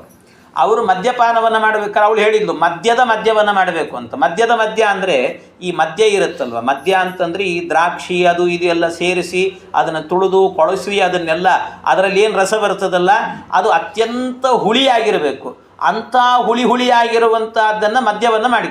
ಆದರೆ ಇವಳು ಹೇಳ್ತಾಳೆ ಬರೀ ಮದ್ಯ ಅಲ್ಲ, ನನಗೆ ಮದ್ಯ ಮಾಡು ಅಂತ. ಅಂದರೆ ಅತೀ ಹುಳಿಯಾಗಿರಬಾರ್ದು, ಮಧ್ಯದಲ್ಲಿರುತ್ತಲ್ಲ ಸ್ವಲ್ಪ ಹುಳಿ ಅಂತ ಹೇಳ್ತಾರಲ್ಲ ಆ ಮಧ್ಯಭಾಗ ನಾರ್ಮಲ್ ಇರಲಿ ಅಂತ. ಖಾರ ತುಂಬ ಹಾಕಬೇಕು ಕಡಿಮೆ ಹಾಕಬೇಕು ಅಂದರೆ ಮೀಡಿಯಮ್ ಅಂತ ಹೇಳ್ತಾರಲ್ಲ, ಹಾಗೆ ಮದ್ಯ ಅಂತ ಹೇಳಿದ್ದಂಥವಳು. ಹಾಗೆ ಮದ್ಯವನ್ನು ಮಾಡಿ ತಯಾರಿಡು, ನೀನು ಅದನ್ನು ನನಗೆ ಕಳಿಸಿಕೊಡಬೇಕು ಅಂತ ಹೇಳಿ. ಈಗ ಹೋದೆ, ಎಲ್ಲ ತಯಾರು ಮಾಡಿಡ್ತೇನೆ ನಾನು ಅಂತ ಈ ಕೀಚಕ ಸಂತೋಷದಿಂದ ಕುಣಿತ ಹೋದನಂತೆ. ಮನೆಗೆ ಹೋಗಿ ಮಧು ಮಾಂಸಂ ಬಹುವಿಧಂ ಭಕ್ಷ್ಯಾಶ್ಚ ವಿವಿಧಾ ಕೃತಾಃ ಸುದೇಷ್ಣೆ ಬ್ರೂಹಿ ಸೈರಿಂದ್ರೀಂ ಯಥಾ ಸಾಮೇ ಗೃಹಂ ವ್ರಜೇತು. ಎಲ್ಲ ತಯಾರು ಮಾಡಿಟ್ಟಂತೆ. ತಯಾರು ಮಾಡಿ ಇವನಿಗೆ ತಡಿಲಿಕ್ಕಾಗ್ತಾ ಇಲ್ಲ. ತಡಿಲಿಕ್ಕಾಗದೇನೆ ಮತ್ತೆ ಓಡಿ ಬಂದಂತೆ. ಮತ್ತೆ ಓಡಿ ಬಂದು ಹೇಳಿದ, ನಾನೆಲ್ಲ ತಯಾರು ಮಾಡಿಟ್ಟಿದ್ದೀನಿ, ನೀನು ಇನ್ನೂ ಯಾರನ್ನೂ ಕಳಿಸಿಲ್ಲಲ್ಲ ತೊಗೊಂಬರಲಿಕ್ಕೆ ಅಂತ. ಅದಕ್ಕೆ ನೀನು ಹೋಗೋ ಮಾರಾಯ, ನಾನು ಕಳಿಸ್ತೀನಿ, ನೀನು ಹೋಗು ಹೋಗು ಅಂತ ಹೇಳಿದ್ನು. ಹೋಗು ಅಂತ ಹೇಳ್ತಾ ಇದ್ದಂತೇನೆ ಆಯಿತು ಅಂತ ಅವನು ಹೊರಡ್ತಾನೆ. ಅವನು ಹೊರಟಾದ ನಂತರ ಮುಂದೆ ಇವಳು ಕರೀತಾಳೆ, ಸೈರಂಧ್ರಿಯನ್ನು ಕರೆದು ಮಾಲಿನಿಯನ್ನು ಕರೆದು ಹೇಳ್ತಾಳೆ, ಸಾ ತಮಾಹ ವಿನಿಶ್ವಸ್ಯ ಪ್ರತಿಗಚ್ಚ ಸ್ವಕಂ ಗೃಹಂ ಯೇಷಾಹಮಪಿ ಸೈರಂಧ್ರೀಂ ಸುರಾರ್ತೆ ತೂರ್ಣಮಾದಿಶೆ. ಆ ಸುರಾವನ್ನು ತರಲಿಕ್ಕೆ, ಹೆಂಡವನ್ನು ತರಲಿಕ್ಕೆ ಅಂತ ನಾನು ಸೈರಂಧ್ರಿಯನ್ನು ಕಳಿಸಿಕೊಡ್ತೇನೆ, ಉಳಿದದ್ದು ನೀನು ನೋಡ್ಕೋ ಅಂತ ಹೇಳಿದೆ. ಆಯಿತು ಅಂತ ಇವನು ಹೋದ ಕೂಡಲೇ ಈ ಸುದೇಶ್ನೆ ಏನು ಮಾಡಿದ್ಲು, ಸೈರಂಧ್ರಿಯನ್ನು ಕರೆದು ಮಾಲಿನಿ ತಗೋ ಈ ಪಾತ್ರೆ ಅಂತ ಹೇಳಿದ್ಲು.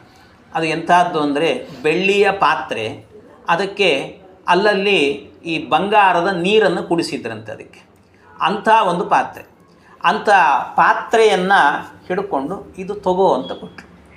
ಯಾಕೆ ಅಂತಂದರೆ ಅದಕ್ಕೆ ಹೇಳಿದ್ಲು, ಇಲ್ಲೇ ನನ್ನ ತಮ್ಮನ ಮನೆಯಲ್ಲಿ ಕೀಚಕ ಅವನು ಬೇಕಾದಷ್ಟು ಮದ್ಯವನ್ನು ಮಾಡಿಟ್ಟಿದ್ದಾನೆ, ನನಗೆ ಬೇಕಾಗಿದೆ ಅದು, ನನಗೋಸ್ಕರ ನೀನು ಹೋಗಿ ತೆಗೆದುಕೊಂಡು ಬಾ ಅಂತ. ನೀನು ಹೋಗಿ ತೆಕ್ಕೊಂಡು ಬರಬೇಕು ಅಂತ ಹೇಳಿದರೆ ಅವಳು ಹೇಳ್ತಾಳೆ, ದಯವಿಟ್ಟು ಕೇಳ್ತಾ ಇದ್ದೇನೆ, ಈ ಕೆಲಸವನ್ನು ನಾನು ಮಾಡಲ್ಲ, ಬೇಡ, ನಾನು ಹೋಗೋದಿಲ್ಲ ಅಂತ ಹೇಳಿದ್ರು. ಕೀಚಕಸ್ತು ಸುಖೇಶಾಂತೆ ಮೂಢೋ ಮದನದರ್ಪಿತಃ ಸಮಾಮಿಹ ಗತಾಂ ದೃಷ್ಟ ವ್ಯವಸ್ಯತಿ ನಿರಾಕೃತಃ ಕಥಂ ನು ವೈ ತತ್ರ ಗತಾಂ ಮರ್ಷಯೇನ್ಮಾಂ ಮಮ ಬಾಂಧವಾನ್. ಅದಕ್ಕೆ ಬೇಡ, ನಾನು ಅಲ್ಲಿ ಹೋದೆ ಅಂದರೆ ಈಗಾಗಲೇ ಕಾಮಾಸಕ್ತನಾಗಿ ನನಗೋಸ್ಕರ ಕಾದು ಕುಳಿತಿದ್ದಾನವನು, ಇಂಥದ್ರಲ್ಲಿ ನನ್ನನ್ನು ಕಳಿಸ್ತಾ ಇದೆಯಲ್ಲ, ದಯವಿಟ್ಟು ಬೇಡ, ಸುದೇಶ್ನೇ ನನ್ನನ್ನು ಅರ್ಥ ಮಾಡಿಕೊ, ಇಲ್ಲ ಹೋಗಿವ, ಏನೂ ಆಗೋದಿಲ್ಲ ಅಂತ. ಅದಕ್ಕೆ ಅವಳು ಹೇಳ್ತಾಳೆ, ನಿನಗೆ ಸೇವಕಿಯರಾಗಿ ಬೇಕಾದಷ್ಟು ಜನ ಇದ್ದಾರೆ ಇಲ್ಲಿ, ಬಹ್ವ್ಯಃ ಸಂತಿ ತವ ಪ್ರೇಷ್ಟ್ಯ ರಾಜಪುತ್ರಿ ವಶಾನುಗಾಹ, ನಿನ್ನಲ್ಲಿ ಬಹ್ವ್ಯಃ ಬಹಳ ಜನ ಇದ್ದಾರೆ, ಕಳಿಸ್ಲಿಕ್ಕೆ ಬೇಕಾದಷ್ಟು ಜನ ಇದ್ದಾರೆ, ನನ್ನನ್ನೇ ಕಳಿಸಬೇಕು ಅನ್ನೋದರಲ್ಲಿ ನಿನ್ನದೇನು ಅಂಥ ನೈರ್ಭರ್ಯ ಏನು? ಯಾಕೆ ನನ್ನನ್ನೇ ಯಾಕೆ ಕಳಿಸ್ತಾ ಇದ್ದೀನಿ ನೀನು? ಬೇಡ, ಬೇರೆ ಇನ್ಯಾರನ್ನಾದರೂ ಕೂಡ ಕಳಿಸು ನೀನು ಅಂತ ಹೇಳಿದ್ಲು. ಕೀಚಕಂಚೈವ ಗಚ್ಚತ್ವಂ ಬಲಾತ್ಕಾರೇಣ ಚೋದಿತ, ಇಲ್ಲ ನೀನೇ ಹೋಗಬೇಕು ಅಂತಂದ್ಲು. ಇಷ್ಟು ನೀನೇ ಹೋಗಬೇಕು ಅಂತ ಹೇಳಿದರೆ, ಇಲ್ಲ ನಾನು ಹೋಗೋದಿಲ್ಲ ಅಂತ ಹೇಳಿದ್ಲು. ಇಷ್ಟು ಹೇಳುವಾಗ ಆ ಸುದೇಶ್ನೆ ಹೇಳ್ತಾಳೆ, ನಾನು ನಿನ್ನ ರಾಣಿ, ನಿನ್ನ ಯಜಮಾನಿ, ನಾನು ಹೇಳಿದಂತೆ ನೀನು ಕೇಳಬೇಕು, ಇಲ್ಲ ಅಂತಾದರೆ ನೀನು ಪಾಪಕ್ಕೆ ಹೋಗ್ತೀ ಅಂತ ಒಂದು ಸರ್ತಿ ಹೆದರಿಸಿ ಇನ್ನು ಇಲ್ಲ ಆಗಲ್ಲ ಅಂತ ಹೇಳ್ತಾ ಇದ್ದರೂ ಕೂಡ ಆ ಪಾತ್ರೆಯನ್ನು ಎತ್ತಿ ಅವಳ ಕಡೆಗೆ ಹಾಕಿದ್ಲು. ಅದು ಸರಿಯಾಗಿ ದ್ರೌಪದಿಯ ಕೈಯಲ್ಲಿ ಹೋಗಿ ಕೂತ್ಕೊಳ್ತು. ಪಾತ್ರೆಯನ್ನು ಕೊಟ್ಟು ಹೋಗಬೇಕು ಅಂತ ಹೇಳಿದ್ಲು. ದ್ರೌಪದಿ ಮಾತನಾಡೋದ್ರ ಒಳಗೆ ಇವಳು ಒಳಗಡೆ ಹೋಗಿ ಬಾಗಿಲು ಹಾಕ್ಕೊಂಡ್ಳು. ಏನು ಬೇಕಾದರೂ ಮಾಡ್ಕೊ, ನೀನು ತಗೊಂಡು ಬರಬೇಕು ಅಂತ ಹೇಳಿದ್ರು. ಇಷ್ಟು ಹೇಳ್ತಾ ಇದ್ದಂತೇನೆ ತುಂಬ ದುಃಖ ಆಯಿತು ಅವಳಿಗೆ. ಸಾ ಶಂಕಮಾನ ರುದತಿ ವೇಪಂತಿ ದೃಪದಾತ್ಮಜ. ಎಂಥ ದುಃಖ ಆ ಹೆಣ್ಣಿಗೆ ಪಾಪ. ಇಷ್ಟು ದುಃಖ ಅಂದರೆ ಯಾರ ಬಳಿಯಲ್ಲಿ ಹೇಳ್ಕೊಳ್ಳಿ ನಾನು ಅಂತ. ನನ್ನ ದುಃಖವನ್ನು ನಾನು ಯಾರಿಗೆ ಹೇಳ್ಕೊಳ್ಳಿಕ್ಕಾಗತ್ತೆ? ಎಷ್ಟು ಕಷ್ಟಪಡ್ತಾ ಇದ್ದೀನಲ್ಲ ದೇವರು, ಎಂಥ ಕಷ್ಟ ಅಲ್ಲಪ್ಪ ಇದು ಅಂತ ಯಾರಿಗೆ ಹೇಳ್ಕೊಳ್ಳಿಕ್ಕಾಗ್ತಾ ಇಲ್ಲಲ್ಲ ಅಂತ. ಯಥಾಹಂ ಪಾಂಡುಪುತ್ರೇಭ್ಯ ಪಂಚಭ್ಯೋ ನಾಣ್ಯಚಾರಿಣಿ ತೇನ ಸತ್ಯೇನ ಮಾಂ ದೃಷ್ಟ ಕೀಚಕೋ ಮಾ ವಶಂ ವದಯೇತ್. ನಾನು ಹೋದೆ ಅಂತಾದರೆ ಎಲ್ಲಿ ಕೀಚಕ ನನ್ನ ವಶವನ್ನು ಮಾಡಿಕೊಳ್ಳಿಕ್ಕೆ ಅಂತ ಹೋಗಿ ಅನರ್ಥವನ್ನು ಮಾಡ್ತಾನೋ ಏನು ಕಥೆನೋ, ಯಾಕಪ್ಪ ಇಂಥ ಸ್ಥಿತಿ ಬಂತಲ್ಲ ನನಗೆ ಅಂತ ತುಂಬ ದುಃಖಿತಳಾಗಿ ಅಳ್ಳಿಕ್ಕೆ ಶುರು ಮಾಡಿದ್ದಂತೆ. ಬಲಾತ್ತಯ ಪ್ರೇರಿತ ತದ್ಗೃಹಾಯ ಯದಾಗಮತ್ತೇನ ಹಸ್ತೆ ಗೃಹೀತ ವಿಧೂಯತಂ ಪ್ರಾದ್ರವತ್ ಸಾ ಸಭಾಯೈ ಸ್ಮೃತ್ವಾದಿತ್ಯಸ್ತಂ ವಾಸುದೇವಂ ಪರೇಶಂ. ಅವಳು ತುಂಬ ದುಃಖವನ್ನು ಮಾಡಿಕೊಂಡು ಆಯಿತು, ಏನು ಮಾಡಲಿಕ್ಕಾಗತ್ತೆ ಅಂತಂದುಕೊಂಡು ಅಲ್ಲಿಂದ ಅವಳು ಹೊರಡುತ್ತಾಳೆ. ತಾಂ ಮೃಗೀಮಿವ ವಿತ್ರಸ್ತ ದೃಷ್ಟ ಹೃಷ್ಟ ಸಮಾಗತ. ಆ ಸೈರಂಧ್ರಿ ಮಾಲಿನಿ ಹೋದ್ಲಂತೆ. ಕೀಚಕನ ಮನೆಯ ಬಾಗಿಲು ತೆರೆದಿತ್ತು, ಒಳಗೆ ಹೋಗ್ತಾಳೆ. ಅವಳು ಒಳಗೆ ಹೋಗ್ತಾ ಇದ್ದಂತೇನೆ ಒಳ್ಳೆ ಯಾವ ರೀತಿ ಅವಳ ಗೆಜ್ಜೆಯ ಶಬ್ದ ಕೇಳಿದ ಕೂಡಲೇ ಹೌಹಾರಿಕೊಂಡು ಒಂದು ಸರ್ತಿ ಎಗರಿ ಮೇಲೆ ಬಂದು ನಿಂತುಕೊಂಡು ನೋಡ್ತಾನೆ. ಇವಳು ಒಳ್ಳೆ ಈ ಸಿಂಹಗಳ ಮಧ್ಯದಲ್ಲಿ ಜಿಂಕೆಯಂತೆ ಒದ್ದಾಡ್ತಿದ್ದಾಳಂತೆ. ಜಿಂಕೆ ಯಾವಾಗ ನನ್ನ ಪ್ರಾಣ ಹೋಗುತ್ತೋ ಏನೋ ಅಂತ ಹೆದರಿ ಒದ್ದಾಡ್ತಾ ಇರುತ್ತಲ್ವ, ಆ ರೀತಿಯಲ್ಲಿ ತಾಂ ಮೃಗೀಮಿವ ವಿತ್ರಸ್ತಾಂ ದೃಷ್ಟ ಹೃಷ್ಟ ಸಮಾಗತಾಂ ಉತ್ಪತಾಂ ಮೇಲ್ಮೇಲೆ ಬೀಳ್ತಾ ಇದ್ದಾನಂತೆ, ಮೇಲ್ಮೇಲೆ ಬೀಳುತ್ತಿದ್ದಾನೆ. ಆ ರೀತಿ ಬರ್ತಾ ಇದ್ದಾನೆ. ಕುರುಶ್ವಚ ಮಯಿ ಪ್ರೀತಿಂ ವಶಂ ಚೋಪಾಯನ ಸ್ವಮಾಂ. ಅದಕ್ಕೆ ಅವನು ಹೇಳಿದ, ನನ್ನಲ್ಲಿ ಪ್ರೀತಿ ತೋರಿಸು, ನನ್ನ ಜೊತೆಗೆ ಬಾ ನೀನು, ಯಾಕೆ ಈ ರೀತಿ ವರ್ತನೆ ಮಾಡ್ತಿದ್ದಿ, ಹೆದರಬೇಡ, ನನ್ನ ಜೊತೆಗೆ ಬಾ ನೀನು ಅಂತ ಹೇಳಿದ. ಇಷ್ಟು ಹೇಳ್ತಾ ಇದ್ದಂತೆ ಅವಳು ತುಂಬ ದುಃಖಿತಳಾಗ್ತಾಳೆ. ಹೆಣ್ಣಿಗೆ ಆಗುವಂಥ ಹಿಂಸೆ ಇವೆಲ್ಲವೂ ಕೂಡ, ಆ ಹಿಂಸೆ ತಡಿಲಿಕ್ಕಾಗದೇ ಇರುವಂಥ ಹಿಂಸೆ ಅಂಥದ್ದು. ನಾಹಂ ಶಕ್ಯ ತ್ವಯಾ ಸ್ರಷ್ಟುಂ ಶ್ವಪಾಕೇನೇವ ಬ್ರಾಹ್ಮಣಿ ಮಾಗಮಿಷ್ಯಸಿ ದುರ್ಬುದ್ಧೆ ಗತಿಂ ದುರ್ಗಾಂತರಾಂತರಾಂ. ನನ್ನನ್ನು ದಯವಿಟ್ಟು ನಾಹಂ ಶಕ್ಯ ತ್ವಯಾ, ನೀನು ಸ್ಪರ್ಶ ಮಾಡಲಿಕ್ಕೂ ಯೋಗ್ಯ ಅಲ್ಲಪ್ಪ ನಾನು, ದಯವಿಟ್ಟು ಬೇಡ, ನನ್ನ ಹತ್ತಿರಕ್ಕೆ ಬರಬೇಡ. ಒಬ್ಬ ಶ್ವಪಚನಾದಂಥ ವ್ಯಕ್ತಿ, ಸ್ವಪಚಳಾದಂಥ ಒಂದು ಹೆಣ್ಣನ್ನು ಒಬ್ಬ ಬ್ರಾಹ್ಮಣ ಸ್ಪರ್ಶ ಮಾಡಲಿಕ್ಕಾಗ್ತದ? ಮಾಡಬಾರ್ದಲ್ವ?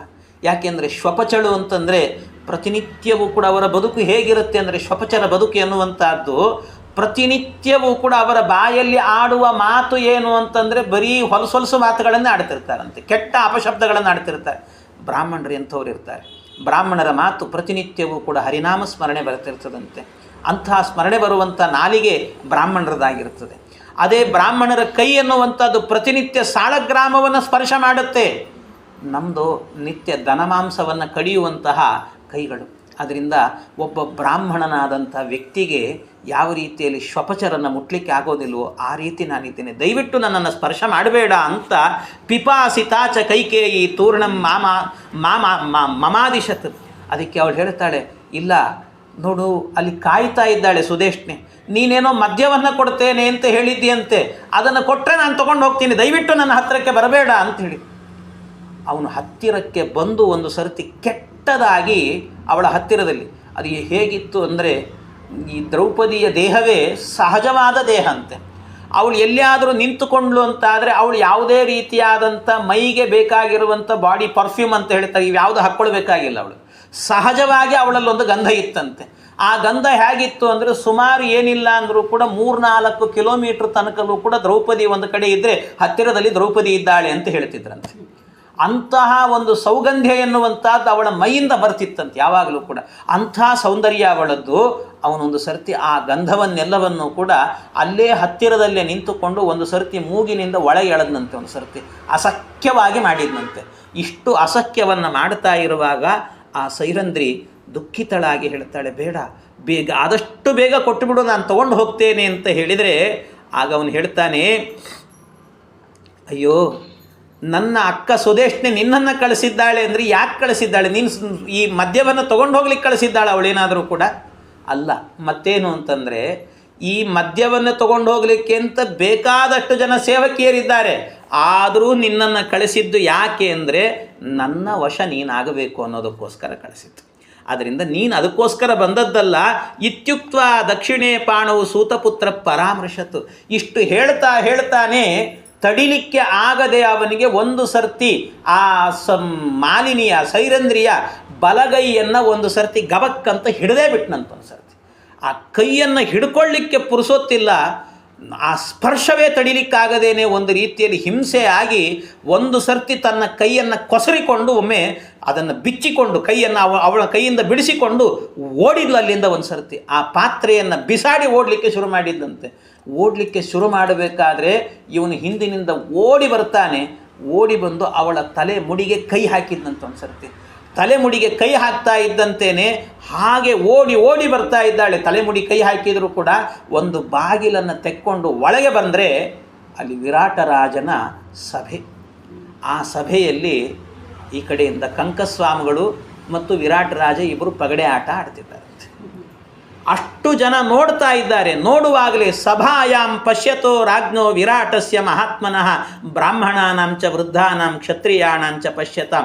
ಎಲ್ಲ ಹಿಡೀ ತುಂಬಿದ ಸಭೆ ನೋಡ್ತಾ ಇರುವಂಥ ಕಾಲದಲ್ಲೇನೆ ತಥೋ ದಿವಾಕರೇಣಾಶು ರಾಕ್ಷಸ ಸನ್ನಿಯೋಜಿತ ಸ ಕೀಚಕಮಪೋವಾಹ ವಾತವೇಗೇನ ಭಾರತ. ಇಷ್ಟು ನಡೀತಾ ಇರುವಾಗಲೇ ಏನಾಯಿತಂತೆ, ಒಮ್ಮೆ ಎಳ್ಕೊಂಡು ಬಂದನಲ್ಲ, ಎಳ್ಕೊಂಡು ಬಂದವನೇ ಅಲ್ಲಿ ತನಕ ಬಂದಿರುವಂಥವಳು ಅವಳನ್ನು ನೋಡಿ ಇಷ್ಟು ನನ್ನನ್ನು, ನಾನು ನಿನ್ನ ಕೈ ಹಿಡಿದರೆ ನನ್ನ ಕೈಯನ್ನು ಕೊಸರಿಕೊಂಡು ಹೊರಗೆ ಬರ್ತೀಯ ಅಂದರೆ ಎಷ್ಟು ದುರಹಂಕಾರ ನಿನಗೆ ಅಂತಂದುಕೊಂಡು ಒಂದು ಸರ್ತಿ ಅವಳನ್ನು ತಳ್ಳಿದಂತೆ. ನೆಲದ ಮೇಲೆ ಬಿದ್ದವಳು. ನೆಲದ ಮೇಲೆ ಬಿದ್ದಾಗ ಎಲ್ಲ ನೋಡ್ತಾ ಇರುವಂತೇನೆ ಒಂದು ಸರ್ತಿ ಕಾಲಲ್ಲಿ ಎತ್ತಿ ಒಂದು ಸರ್ತಿ ಅವಳ ಬೆನ್ನಿನ ಮೇಲೆ, ಸೊಂಟದ ಮೇಲೆ ಒದ್ದನಂತೆ. ಒಮ್ಮೆ ಒದ್ದರೆ ಆ ಒದಿತಕ್ಕೆ ಕೆಳಗೆ ಬಿದ್ದಂತಹ ಆ ಸೈರಂಧ್ರಿಗೆ ಮುಖ ನೆಲಕ್ಕೆ ಒಡ್ಕೊಂಡು ಮೂಗಿನಿಂದ ರಕ್ತ ಸುರಿಲಿಕ್ಕೆ ಆರಂಭ ಆಯಿತು. ರಕ್ತ ಬೀಳ್ತಾ ಇರುವಾಗಲೂ ಕೂಡ ಇವನು ಸಿಟ್ಟು ತಡಿತಾ ಇಲ್ಲ. ಸಿಟ್ಟು ತಡಿಯದೆ ನಿಂತಿರುವಾಗ ಆಗ ಅಲ್ಲಿ ಕೂತಂತ ಅಂದರೆ ನೆಲದಲ್ಲಿ ಬಿದ್ದಂಥ ಸೈರಂಧ್ರಿ ಮಾತನಾಡ್ತಾಳೆ, ಇದು ಒಂದು ಸಭೆನ, ಇದು ವಿರಾಟ ರಾಜನ ನನ್ನ ಎದುರಲ್ಲಿರುವಂಥದ್ದು. ಕಣ್ಣೆತ್ತಿ ನೋಡುವಾಗ ಕಂಡದ್ದು ವಿರಾಟ ರಾಜ.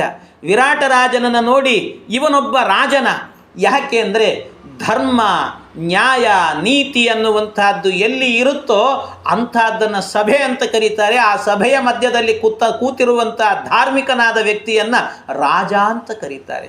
ಅವನ ಎದುರಲ್ಲೇನೆ ಒಂದು ಹೆಣ್ಣಿಗೆ ಅಪಮಾನ ನಡೀತಾ ಇದೆ ಅಂದರೆ, ಅವಮಾನ ಆಗ್ತಾ ಇದೆ ಅಂದರೆ, ಅಧರ್ಮ ನಡೀತಾ ಇದ್ದರೂ ಕೂಡ ಒಂದು ಸೊಲ್ಲೆತ್ತದೇನೆ ಸುಮ್ಮನೆ ಕೂತಿದ್ದಾನೆ ಅಂದರೆ ಈ ರಾಜ ಬದುಕಿದ್ದಾನೋ ಸತ್ತಿದ್ದಾನೋ ಅಂತ ಕೇಳಿದ್ರು. ಇವನು ಬದುಕಿದ್ದಾನೋ ಸತ್ತಿದ್ದಾನೋ? ಈ ಮಾತನ್ನು ಆಡ್ತಾ ಇದ್ದಂತೆ ಇನ್ನೊಂದು ಸರ್ತಿ ಇನ್ನೂ ಜೋರಾಗಿ ಮಾತಾಡ್ತಿದ್ದಾಳೆ ಅಂತ ಓಡಿ ಬಂದು ಇನ್ನೊಮ್ಮೆ ಒದಿಬೇಕು ಅಂತ ಹೋದನಂತೆ. ಅಷ್ಟರಲ್ಲಿ ಈ ದ್ರೌಪದಿ ಏನು ಮಾಡಿದ್ಲು ಅಂದರೆ, ಮೊದಲಿಗೆ ಈ ಕೀಚಕನ ಮನೆಗೆ ಹೋಗಬೇಕಾದ್ರೆ ದೇವರೇ ನೀನೇ ನನ್ನ ರಕ್ಷಣೆ ಮಾಡಬೇಕು ಅಂತ ದೇವತೆಗಳನ್ನೆಲ್ಲ ಪ್ರಾರ್ಥನೆ ಮಾಡಿದ್ಲಂತೆ. ಸೂರ್ಯನನ್ನು ಪ್ರಾರ್ಥನೆ ಮಾಡಿದ್ಲು, ಅನೇಕ ದೇವತೆಗಳನ್ನೆಲ್ಲ ಪ್ರಾರ್ಥನೆ ಮಾಡಿದ್ಲು. ದೇವತೆಗಳನ್ನೆಲ್ಲ ಪ್ರಾರ್ಥನೆ ಮಾಡಿ ಹೋಗಿದ್ಲಲ್ಲ, ಆ ದೇವತೆಗಳೇ ಇವಳ ರಕ್ಷಣೆಗೆ ಬಂದರೋ ಏನೋ ಅನ್ನುವಂತೆ ಇವನಿನ್ನೇನು ಕಾಲೆತ್ತಿ ಇನ್ನೊಂದು ಒದಿಬೇಕು ಅಂತ ಹೋಗೋದ್ರೊಳಗೆ ಇದ್ದಕ್ಕಿದ್ದಾಗೆ ಒಂದು ಬೆಳ್ಳಂಬೆಳಕು ಬಂತಂತೆ. ಏನು ಬೆಳಕು ಅಂತ ಗೊತ್ತಾಗಲಿಲ್ಲ, ಅದು ಸೂರ್ಯನ ಬೆಳಕು ಅಂತಲೇ ಹೇಳ್ತಾರೆ. ಅಂಥದ್ದು ತಥೋ ದಿವಾಕರೇಣಾಶು ರಾಕ್ಷಸ ಸನ್ನಿಯೋಜಿತ, ಇದ್ದಕ್ಕಿದ್ದಾಗೆ ಒಂದು ಬೆಳಕು ಬಂದು ಅಲ್ಲಿಂದ ಆ ಕೀಚಕನನ್ನು ಎತ್ತಿ ಬಿಸಾಡಿದಂತೆ ಆಯಿತಂತೆ. ಸುಮಾರು ಅಲ್ಲಿಂದ ಸುಮಾರು ದೂರದ ತನಕ ಹೋಗಿ ಬಿದ್ದನಂತೆ. ಅವನು ಅಲ್ಲಿ ತನಕ ದೂರದಲ್ಲಿ ಹೋಗಿ ಬಿದ್ದಾಗ ಆಗ ಅಲ್ಲೇ ದೂರದಲ್ಲೇನೆ ಆ ಸಭೆಯಲ್ಲೇನೆ ವಲಲನೂ ಇದ್ದನಂತೆ. ಅಲ್ಲಿ ವಲಲನೂ ಇದ್ದ ಭೀಮ, ಅವನು ನೋಡ್ತಾ ಇದ್ದಾನೆ. ನೋಡುತ್ತಾ ಇರುವಾಗ ಒಂದು ಸರ್ತಿ ಏನು ಮಾಡಿದ್ನಂತೆ, ಕಿಟಕಿಯಿಂದ ನೋಡಿದ್ನಂತೆ, ದೊಡ್ಡ ಮರ ಕಾಣಿಸ್ತು ಒಂದು. ಈ ಭೀಮನ ವ್ಯವಸ್ಥೆ ಹೇಗೆ ಅಂದರೆ, ಅವನಿಗೆ ಸಿಟ್ಟು ಬಂದಾಗ ಮೊದಲು ನೋಡೋದೇ ಮರನ ನೋಡ್ತಾನಂತ. ಯಾಕೆ ಅಂದರೆ ಅವನಿಗೇನಾದರೂ ಸಿಟ್ಟು ಬಂತು ಅಂದರೆ ಅದು ಇದನ್ನು ತೊಗೊಂಡು ಹೊಡೆಯೋದಲ್ಲ, ಮರನೇ ಕಿತ್ತಿ ಬಿಡ್ತಾನಂತ ಒಂದು ಸರ್ತಿ. ಆದ್ದರಿಂದ ಒಂದು ಸರ್ತಿ ಮರನ್ ನೋಡ್ತಾನೆ, ಈ ಕಡೆ ಕೀಚಕನ್ ನೋಡ್ತಾನೆ, ಮರನ್ ನೋಡ್ತಾನೆ, ಕೀಚಕನ್ ನೋಡ್ತಾನೆ. ಅದನ್ನು ನೋಡೋದನ್ನು ಈ ಕಂಕಸ್ವಾಮಿ ನೋಡಿದ. ಕಂಕಸ್ವಾಮಿ ನೋಡಿದವನೇ ತಸ್ಯ ಭೀಮೋ ವದಪ್ರೇಪ್ಸು ಕೀಚಕಸ್ಯ ಮಹಾಮನಾಹ ದಂತೈಃ ದಂತಾಂಸ್ತತಾ ರೋಷಾನ್ ನಿಷ್ಪಿಶೇಷ ಮಹಾಮನಾಹ. ಒಂದು ಸರ್ತಿ ಹಲ್ಲು ಕಡಿತಾ ಇದ್ದರೆ ಇಡೀ ಸಭೆಯಲ್ಲಿ ಆ ಹಲ್ಲಿನ ಶಬ್ದ ಕೇಳ್ತಾ ಇದ್ದಂತೆ. ಹಲ್ಲನ್ನು ಮಸಿಯುವಂಥ ಶಬ್ದ ಇರ್ತದಲ್ಲ, ಕಟ ಕಟ ಕಟ ಕಟ ಅಂತ ಶಬ್ದ ಕೇಳಿಸ್ತಾ ಇತ್ತಂತೆ. ಆ ಶಬ್ದವನ್ನು ಕೇಳಿದವರಿಗೆಲ್ಲ ಹೆದರಿಕೆ ಆಗ್ತಿತ್ತು. ಅಲ್ಲಿದ್ದಂಥ ಕಂಕಸ್ವಾಮಿಗಳು ಒಂದು ಸರ್ತಿ ಹೇಳಿದ್ರಂತೆ, ವದಮಾಕಾಂಕ್ಷಮಾಣಂ ತಂ ಕೀಚಕಸ್ಯ ದುರಾತ್ಮನಃ ಆಕಾರೇಣ ತು ಭೀಮಂ ತಂ ಪ್ರತ್ಯಷೇಧ ಯುಧಿಷ್ಠಿರ. ಆ ಕೂಡಲೇ ಅವನನ್ನು ತಡೆದಂತೆ ಒಂದು ಸರ್ತಿ. ಕಂಕಸ್ವಾಮಿ ಹೇಳಿದಂತೆ, ತಸ್ಯ ರಾಜ ಶನಿ ಸಂಜ್ಞಾಂ ಕುಂತಿ ಪುತ್ರೋ ಯುಧಿಷ್ಠಿರ. ನೋಡಪ್ಪ ಬೇಡ, ಸ್ವಲ್ಪ ಕಣ್ಣಿನಿಂದಲೇ ಸಂಜ್ಞೆ ಮಾಡಿದ, ಬೇಡ ಬೇಡ ಸುಮ್ಮನಿರು ಅಂತ ಹೇಳಿದ.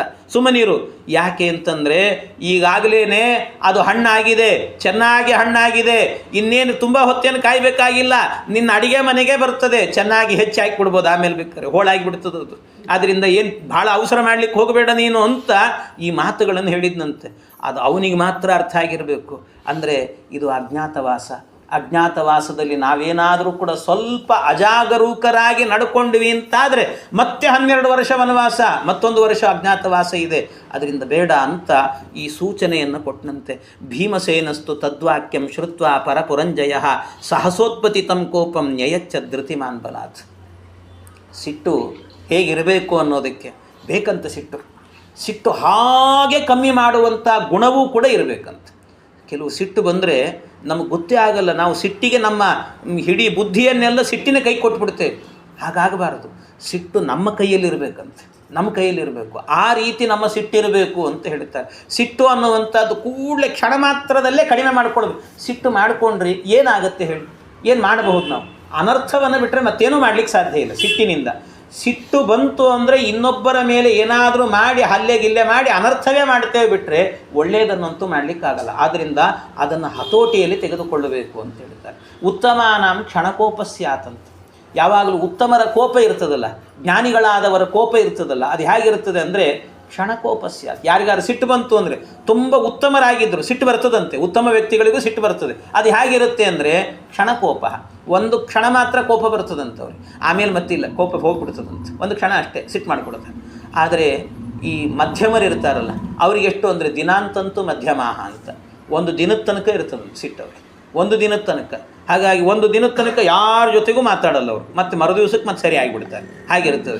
ಇದು ಮಧ್ಯಮರ ಕೋಪ ಅಂತ. ಇನ್ನು ಅಧಮರಿದ್ದಾರಲ್ಲ, ಅಧಮರಿ ಹೇಗಿರ್ತಾರೆ ಅಂದರೆ ಸಂವತ್ಸರ ಅಂತಂತೂ ಅಧಮಾಹ ಅಂತ. ಒಂದು ವರ್ಷ ಇರ್ತದಂತೆ ಕೋಪ ಅವರಿಗೆ, ಯುಗಾದಿಯಿಂದ ಯುಗಾದಿಗೆ ಅಂತ. ಪರಾಭವ ಸಂವತ್ಸರ ಮುಗಿಬೇಕು ಮತ್ತೆ. ಹಾಗೆ ಆ ರೀತಿ ಒಂದು ವರ್ಷದ ತನಕ ಇರುತ್ತಂತೆ ಸಿಟ್ಟು ಅನ್ನುವಂಥದ್ದು. ಇದು ಅಧಮರ ಕೋಪ ಅಂತ ಹೇಳ್ತಾರೆ. ಇನ್ನೊಬ್ಬರಿದ್ದಾರಂತೆ, ಅವ್ರು ಯಾರು ಅಂದರೆ ಅಧಮಾಧಮರು ಅಂತ. ಅಧಮಾಧಮರ ಕೋಪ ಎಲ್ಲಿ ತನಕ ಅಂದರೆ ಮರಣಾಂತಂತೂ ಅಧಮಾಧಮಾಹ ಅಂತ, ಸಾಯೋ ತನಕಲ್ಲೂ ಕೂಡ ಕೋಪವನ್ನು ಮಾಡ್ತಾರಂತೆ. ಇನ್ನು ಅವರಿಗಿಂತಲೂ ಅಧಮರು ಅಂತ ಅಧಮ ಅಂತಿದ್ದಾರೆ. ಅವ್ರು ಯಾರು? ಸತ್ತ ಮೇಲೂ ಕೋಪ ಮಾಡ್ತಿರ್ತಾರಂತೆ ಅವರನ್ನು, ಬೇರೆಯವರು. ಹೀಗೆ ಈ ರೀತಿಯಲ್ಲಿ ಇಂಥ ಒಂದು ದ್ವೇಷ ಎನ್ನುವಂಥದ್ದು, ಕೋಪ ಎನ್ನುವಂಥದ್ದು ಇರುತ್ತೆ. ಆದರೆ ಜ್ಞಾನಿಗಳ ಕೋಪ ಕ್ಷಣದಲ್ಲೇ ಹೋಗ್ತದಂತೆ. ಇವನು ಹೇಳಿದ ಕೂಡಲೇ ಅವಮಾನ ಆದದ್ದು ಬೇರೆ ಯಾರಿಗೂ ಅಲ್ಲ, ತನ್ನ ಹೆಂಡತಿಗೆ. ಇಷ್ಟು ಆಗಿದ್ದರೂ ಕೂಡ ಭೀಮ ಒಮ್ಮೆ ಮುಷ್ಟಿ ಹಿಡಿದ ಅಂತಾದರೆ ಅಲ್ಲಿದ್ದವ್ರನ್ನೆಲ್ಲ ಪುಡಿಗಟ್ಟಿ ಬಿಡುತ್ತಾನೆ. ಆದರೂ ಕೂಡ ಭೀಮ ಅಣ್ಣನಿಗೋಸ್ಕರವಾಗಿ ಅವನು ಹೇಳಿದ ಅಂದ ಕೂಡಲೇ ತನ್ನ ಕೋಪವನ್ನು ಶಮನ ಮಾಡಿಕೊಂಡು ಒಳಗೆ ಹೋಗ್ತೇನೆ ಅಂತ ತನ್ನ ಅಡಿಗೆ ಮನೆಗೆ ತಾನು ಹೋಗಿಬಿಟ್ನಂತೆ. ಪಾಪ ಮಾತೇ ಆಡಲಿಲ್ಲ, ಅಲ್ಲಿಂದ ಹೊರಟು ಹೋಗಿಬಿಟ್ಟು. ಅವನು ಹೋದ ಕೂಡಲೇ ಪ್ರಜಾ ರಕ್ಷಣಶೀಲಾನಾಂ ರಾಜ್ಞಾಂ ಅಮಿತ ತೇಜಸಾಂ ಕಾರ್ಯಂ ಹಿ ಪಾಲನಂ ನಿತ್ಯಂ ಧರ್ಮೇ ಸತ್ಯೇ ಪ್ರತಿಷ್ಠಿತ. ಆಗ ಕೆಳಗೆ ಬಿದ್ದ ದ್ರೌಪದಿ ಅಂದರೆ ಸೈರಂಧ್ರಿ ಇನ್ನೂ ಒಂದಷ್ಟು ಮಾತಾಡ್ತಾಳೆ ವಿರಾಟ ರಾಜನನ್ನು ನೋಡಿ. ಎಲ್ಲಾ ವಿರಾಟ, ಎಂಥವನು ನೀನು? ಪ್ರಜಾ ರಕ್ಷಣಶೀಲಾನಾಂ ರಾಜ್ಞಾಂ ಅಮಿತ ತೇಜಸಾಂ. ಪ್ರಜೆಗಳ ರಕ್ಷಣೆಯನ್ನು ಮಾಡಬೇಕು, ಹೆಣ್ಣು ಮಕ್ಕಳ ರಕ್ಷಣೆಯನ್ನು ಮಾಡಬೇಕು. ಕಾರ್ಯಂ ಹಿ ಪಾಲನಂ ನಿತ್ಯಂ, ಇದೇ ನಿನ್ನ ಪಾಲನೆ ಅಲ್ವಾ? ಅಂಥದ್ರಲ್ಲಿ ಪ್ರಜಾಯಾಂಚ ವಿಶೇಷಂ ನಾದಿಗಚ್ಚತಾಂ. ನಿನ್ನ ಪ್ರಜೆಗಳೇ ಆಗಿರಲಿ ಅಥವಾ ಪರ ಊರಿನಿಂದ ನಿನ್ನ ಊರಿಗೆ ಬಂದ ಪ್ರಜೆಗಳೇ ಆಗಿರಲಿ, ಅವರ ರಕ್ಷಣೆ ಎನ್ನುವಂಥದ್ದು ನಿನ್ನ ಹೊಣೆ. ಅವರು ಇಲ್ಲಿರುವಲ್ಲಿಯ ತನಕಲೂ ಕೂಡ, ನಿನ್ನ ರಾಜ್ಯದಲ್ಲಿರುವಲ್ಲಿಯ ತನಕಲೂ. ಅಂಥದ್ದರಲ್ಲಿ ಒಂದು ಹೆಣ್ಣಿಗೆ ಅವಮಾನ ಆಗ್ತಾ ಇದ್ದರೂ ಕೂಡ ಸುಮ್ಮನೆ ಕೂತ್ಕೊಂಡು ಪ್ರೇಕ್ಷಕನಾಗಿ ನೋಡ್ತಾ ಇದೆಯಲ್ಲೋ, ನೀನೆಂಥ ರಾಜನಪ್ಪ ಅಂತ ಅವನ್ನ ಅಹಂ ತ್ವನಪರಾಧಾಚ ಕೀಚಕೇನ ದುರಾತ್ಮನ ಪಶ್ಯತಸ್ತೆ ಮಹಾರಾಜ ಹತ ಪಾದೇನ ದಾಸಿವತ್. ನನ್ನನ್ನು ಅವನ ದಾಸಿಗಿಂತಲೂ ಕೂಡ ಕಡೆಯಾಗಿ ಅವನ ಪಾದದಿಂದ ನನ್ನನ್ನು ಒದ್ದಿದ್ದಾನೆ. ಯಾವ ಅಪರಾಧವನ್ನೂ ಮಾಡಿಲ್ಲ ನಾನು. ಅಪರಾಧವೇ ಮಾಡದೇ ಇರುವಂಥ ನನ್ನನ್ನು ಒದ್ದರೂ ಕೂಡ ನನ್ನ ರಕ್ಷಣೆಗೆ ಬರ್ತಾ ಇಲ್ಲಲ್ಲ. ರಕ್ಷಮಾಂ ಕೀಚಕಾತ್ ಭೀತಾಂ ಧರ್ಮಂ ರಕ್ಷ ನರೇಶ್ವರ. ನನ್ನನ್ನು ರಕ್ಷಣೆ ಮಾಡು, ಧರ್ಮವನ್ನು ರಕ್ಷಣೆ ಮಾಡು. ನನ್ನನ್ನು ರಕ್ಷಣೆ ಮಾಡಿದರೆ ಧರ್ಮವನ್ನು ರಕ್ಷಣೆ ಮಾಡಿದಂಥವನಾಗ್ತೀನಿ ನೀವತ್ತು. ಆದ್ದರಿಂದ ನನ್ನ ರಕ್ಷಣೆ ಮಾಡು. ಮತ್ಸ್ಯಾಧಿಪ ಪ್ರಜಾರಕ್ಷ ಪಿತಾ ಪುತ್ರ ನಿವೌರಸಾನ್. ಎಲ್ಲರನ್ನೂ ರಕ್ಷಣೆ ಮಾಡೋದ್ರಿಂದಲೇ ರಾಜ ತನ್ನ ಧರ್ಮವನ್ನು ಪಾಲನೆ ಮಾಡಿದಂತೆ ಆಗ್ತಾನೆ. ಅದರಿಂದ ನನ್ನನ್ನು ರಕ್ಷಣೆ ಮಾಡಪ್ಪ ಅಂತ ಕೇಳಿದ್ಲು. ರಕ್ಷಣೆ ಮಾಡು ಅಂತ ಕೇಳಿದರೆ ಅವನು ಎದ್ದ, ಸಿಂಹಾಸನದಿಂದ ಎದ್ದ. ಒಂದು ಸರ್ತಿ ಸಿಂಹಾಸನದಿಂದ ಎದ್ದವನೇ ಇವಳಿಗೆ ಅನ್ನಿಸ್ತು, ಏನು ನನ್ನ ಹತ್ರಕ್ಕೆ ಬರ್ತಾನೋ ಏನೋ ಇವನು ಅಂತ. ಏತದುಕ್ತ ಪರಂವಾಕ್ಯಂ ವಿಸಸರ್ಜ ಶತಕೃ. ಅಲ್ಲಿಗೆ ಏವಂ ವಿಲಪಮಾನಾಯಾಂ ಪಾಂಚಾಲ್ಯಾಂ ಮತ್ಸ್ಯಪುಂಗವ ಅಶಕ್ತಃ ಕೀಚಕಂ ತತ್ರ ಶಾಸಿತುಂ ವರದರ್ಪಿತಂ. ಆ ಕೀಚಕನನ್ನು ಇದ್ದಕ್ಕಿದ್ದಾಗೆ ಸೂರ್ಯನ ಬೆಳಕು ಬಂದು ಎತ್ತಿ ಬಿಸಾಡಿತ್ತಲ್ಲ, ಒಂದು ಕಡೆಯಲ್ಲಿ ಹೋಗಿ ಬಿದ್ದಿದ್ದ ಅವನು. ಇವನು ಎದ್ದು ಹೋಗಿ ಓಡಿ ಹೋಗಿ ಮಾತನಾಡಿದ್ದು ಯಾರನ್ನ ಅಂದರೆ ಕೀಚಕನ ಹತ್ರಕ್ಕೆ ಹೋದ. ಕೀಚಕ, ಬಾವಾ ಏನಾಯಿತು, ಚೆನ್ನಾಗಿದ್ದೀಯಾ ನೀನು ಅಂತ ಕೇಳಿದ್ನಂತೆ. ನಿನಗೇನಾಯಿತು ಅಂತ ಕೇಳಿದ್ನಂತೆ. ಬಾವನ ಬಳಿಯಲ್ಲಿ ಹೋಗಿ, ಬಾವ ನೀನು ಹೇಗಿದ್ದೆ ಹೇಳು ಅಂತ ಕೇಳಿದ್ನಂತೆ. ಅದನ್ನು ನೋಡಿ ಇನ್ನೂ ದುಃಖ ಆಯಿತು ಇವಳಿಗೆ. ಒಬ್ಬ ಅಧರ್ಮಿಷ್ಠನನ್ನು ಹೋಗಿ ಮಾತನಾಡಿಸ್ತಿದ್ದಾನೆ, ಅವನು ಹೇಗಿದ್ದಾನೆ? ನನ್ನ ಮುಖದಲ್ಲಿ ರಕ್ತ ಸುರಿತಾ ಇದೆ, ನನ್ನನ್ನು ನೋಡಿಯೂ ನೋಡದಂತೆ ಹೋಗ್ತಾ ಇದ್ದಾನಲ್ಲ, ಇವನೆಂಥ ರಾಜ ಇವನು ಅಂತ. ವಿರಾಟ ರಾಜ ಸೂತಂತಂ ಸಾಂತ್ವೇನ ಇವನ್ ನ್ಯವಾರಯತ್. ಅವನನ್ನು ಸಮಾಧಾನ ಪಡಿಸ್ತಾ ಇದ್ದಾನಲ್ಲ ಅಂತ ನೋಡಿ ದುಃಖವಾಗ್ತಾ ಇರುವಾಗ ಮತ್ತೆ ಮಾತನಾಡ್ತಾ ಇದ್ದರೆ ಆಗ ಆ ಸಂದರ್ಭದಲ್ಲಿ ಈ ಕಂಕಸ್ವಾಮಿ ಮಾತನಾಡಲಿಕ್ಕೆ ಶುರು ಮಾಡ್ತಾನೆ. ಕಂಕಸ್ವಾಮಿ ಹೇಳ್ತಾನೆ, ನೋಪಾಲಭೇ ತ್ವಾಂ ನೃಪತೆ ವಿರಾಟ ನೃಪ ಸಂಸದಿ ನಾಹಮೇತೇನ ನಾಯಂ ಯುಕ್ತಾ ವೈ ಹಂತುಂ ಮಾತ್ಸ್ಯ ತವಾಂತಿಕೆ. ವಿರಾಟ ರಾಜ, ಈ ದ್ರೌಪದಿ ಹೇಳಿದ್ಲು ಒಂದಷ್ಟು, ವಿರಾಟ ರಾಜ ನಾನೇನು ನಿನ್ನನ್ನು ನಿಂದನೆ ಮಾಡ್ತಾ ಇಲ್ಲ, ಧರ್ಮ ರಕ್ಷಣೆ ಮಾಡು ಅಂತ ಅಷ್ಟೇ ಹೇಳ್ತಾ ಇದ್ದೇನೆ, ಆದರೂ ನೀನು ಮಾಡ್ತಾ ಇಲ್ಲಲ್ಲ ಅಂತ ಇಷ್ಟು ಹೇಳ್ತಾ ಇದ್ದಂತೆ ಕಥಂತೆ ಸೂತಪುತ್ರೇಣ ವಧ್ಯಮಾನಂ ಪ್ರಿಯಾಂ ಸತಿಂ, ಆ ಸೂತಪುತ್ರನ ಜೊತೆಗೆ ವ್ಯವಹಾರ ಮಾಡ್ತಿದ್ದೀಯಲ್ಲ, ನನ್ನನ್ನು ಹೊಡಿಲಿಕ್ಕೆ ಬಂದರೂ ಕೂಡ ಅಂತ ಇಷ್ಟು ಹೇಳುವಾಗ ಕಂಕಸ್ವಾಮಿ ಹೇಳಿದ, ತಾಯಿ ನೀನು ಮಾತನಾಡಬೇಡ ಅಂತ, ಸಾಕು ಮಾತನ್ನು ನಿಲ್ಲಿಸು ನೀನು ಅಂತ. ಯಾಕೆ ಅಂತಂದರೆ ಧರ್ಮೋ ವಿದ್ದೋ ಕ್ಯಧರ್ಮೇಣ ಸತ್ಯಂ ಯತ್ರಾನೃತೇನ ಚ. ಇಲ್ಲಿ ಕೆಲವೊಂದು ಸಂದರ್ಭಗಳಲ್ಲಿ ಯಾವುದು ನ್ಯಾಯ ಯಾವುದು ಅನ್ಯಾಯ ಅನ್ನುವಂಥದ್ದನ್ನು ತೀರ್ಮಾನ ಮಾಡಲಿಕ್ಕೆ ಕಷ್ಟ ಆಗ್ತದೆ. ಆದ್ದರಿಂದ ಸ್ವಲ್ಪ ನೀನು ಮಾತನಾಡಲಿಕ್ಕೆ ಹೋಗಬೇಡ. ಕೃಷ್ಣಾಂ ತತ್ರ ನೃಪಾಭ್ಯಾಸೆ ಪರಿವ್ರಾಜ ರೂಪದೃಕ್. ಇವನು ಸನ್ಯಾಸಿಯಾಗಿ ಸನ್ಯಾಸಿಯ ಮಾತುಗಳನ್ನೇ ಆಡ್ತಿದ್ದಾನೆ. ಗಚ್ಚ ಸೈರಂದ್ರಿ ಭೈಸ್ತ್ವಂ ಗಚ್ಚ ಸೈರಂದ್ರಿ ಮಾ ಭೈಸ್ತ್ವಂ ಸುದೇಷ್ಣಾಯ ನಿವೇಶನ. ನೀನು ನಿನಗೇನಾದರೂ ನೋವಾಯಿತು ಅಂತಾದರೆ ನೀನು ಹೇಳಬೇಕಾದ್ದು ಸುದೇಷ್ಣೆ ಬಳಿಯಲ್ಲಿ, ರಾಜ ವಿರಾಟನ ಬಳಿಯಲ್ಲಿ ಅಲ್ಲ. ಅದರಿಂದ ಸುದೇಷ್ಣೆಯ ಸೇವಕಿ ನೀನು, ಅಲ್ಲಿ ಹೇಳ್ಕೊಳ್ಬೇಕು, ಇಲ್ಲೇನು ಹೇಳ್ತಾ ಇದ್ದೆ ನೀನು ಅಂತ ಈ ಮಾತನ್ನು ಆಡಿದರೆ ಆ ಸೈರಂದ್ರಿ ಹೇಳ್ತಾಳೆ, ಛೇ ಎಂಥ ಮಾತಾಡ್ತಿದ್ದಾನೆ ಈ ಸನ್ಯಾಸಿ ಅಂತ, ಎಂಥ ಮಾತಾಡ್ತಾನೆ. ಯಾಕೆಂದರೆ ನಾನು ಸುದೇಷ್ಣೆಗೆ ಹೇಳಿದೆ ಅಂದರೆ ಸುದೇಷ್ಣೆ ಏನು ಮಾಡ್ತಾಳೆ, ಅವಳು ಬಂದು ವಿರಾಟ ರಾಜನಿಗೆ ಹೇಳ್ತಾಳೆ ಹೀಗೆ ನಡೀತು ಅಂತ. ಹೀಗೆ ನಡೀತು ಅನ್ನುವಂಥದ್ದನ್ನು ಅವಳು ಈ ವಿರಾಟನಿಗೆ ಹೇಳಬೇಕಾದ್ರೆ ಅವಳು ಯಾಕೆ ಹೇಳಬೇಕು? ವಿರಾಟನೇ ಪ್ರತ್ಯಕ್ಷವಾಗಿ ನನಗೆ ನಡೆದ ಅನ್ಯಾಯವನ್ನು ಕಣ್ಣಿಂದ ನೋಡಿದ್ದಾನೆ. ಅದು ಇನ್ನೊಬ್ಬರಿಂದ ಕಣ್ಣಿಂದ ನೋಡದೇ ಇರುವ ಸುದೇಷ್ಣೆ ಬಂದು ಹೇಳಿ ಆಮೇಲೆ ಇವನು ಶಿಕ್ಷೆ ಕೊಡಬೇಕಾ? ಏನು ಮಾತಾಡ್ತಾ ಇದ್ದಿ ಸ್ವಾಮಿ ನೀನು, ಕಂಕಸ್ವಾಮಿ ಅಂತ ಒಂದು ಸರ್ತಿ ಬೈದ್ಲಂತೆ. ಇಷ್ಟು ಬೈತಾ ಇದ್ದಂತೇನೆ ಭರ್ತುಭೀರು ಭಯಾದನ್ಯ ನ ಕೃದ್ಯಂತಿ ಕದಾಚನ ಬಹುಭಿಶ್ಚ ಪರಿಕ್ಲೇಶೈ ಅವಜ್ಞಾತಾಶ್ಚ ಶತ್ರುಭಿ. ಆಗಲೇ ಒಂದು ಸರ್ತಿ ಸಿಟ್ಟಿನಿಂದ ನೋಡಿದ್ಲಲ್ವ, ವಿರಾಟರಾಜನ ಕಡೆಗೆ ನೋಡಿದ್ಲು. ಒಮ್ಮೆ ಏನಾಗಬಹುದಿತ್ತಂತೆ, ಕಣ್ಣನ್ನು ಒಂದು ಸರ್ತಿ ಬಿಟ್ಟು ಈ ಕೀಚಕನನ್ನೇ ನೋಡಿಬಿಡ್ಬೋದಿತ್ತು ಕಾಲಿಂದ ಒದ್ದಾಗ, ಆದರೂ ನೋಡಲಿಲ್ಲ. ಯಾಕೆ ನೋಡಲಿಲ್ಲ ಅಂತಂದರೆ, ನೋಡಿದರೆ ಏನಾಗ್ತಿತ್ತಂತೆ, ಅವಳ ತಪಶಕ್ತಿ ಎಷ್ಟಿತ್ತು ಅಂದರೆ ಆ ತಪಶಕ್ತಿಗೆ ಆ ಕೋಪಾಗ್ನಿಯಿಂದ ನೋಡಿದರೆ ಕೀಚಕನ ದೇಹ ಸುಟ್ಟು ಭಸ್ಮ ಆಗಿ ಹೋಗ್ತಿತ್ತಂತೆ. ಮಹಾತ್ಮರಿರ್ತಾರಲ್ಲ ಕೆಲವು ದೊಡ್ಡ ದೊಡ್ಡ ಜ್ಞಾನಿಗಳು, ಅವರು ಸಿಟ್ಟು ಮಾಡ್ಕೊಳ್ಳೋದಿಲ್ಲ. ಬೇರೆ ಯಾರಾದರೂ ತಪ್ಪು ಮಾಡಿದರೆ ಸಿಟ್ಟು ಮಾಡ್ಕೊಳ್ಳೋದಿಲ್ಲ ಅಂತ. ಯಾಕೆ ಅಂದರೆ ಸಿಟ್ಟು ಮಾಡಿಕೊಂಡ್ರೆ ಏನೋ ಅಲ್ಪ ಸ್ವಲ್ಪ ಗಾಯತ್ರಿ ಮಂತ್ರದ ಜಪ ಮಾಡಿ ಒಂದಷ್ಟು ಪುಣ್ಯ ಗಳಿಸಿರ್ತೀವಲ್ಲ, ಆ ಪುಣ್ಯ ಎಲ್ಲ ಹೊರಟೋಗಿ ಬಿಡ್ತದಂತೆ, ಪುಣ್ಯ ಹ್ರಾಸ ಆಗಿಬಿಡ್ತದೆ.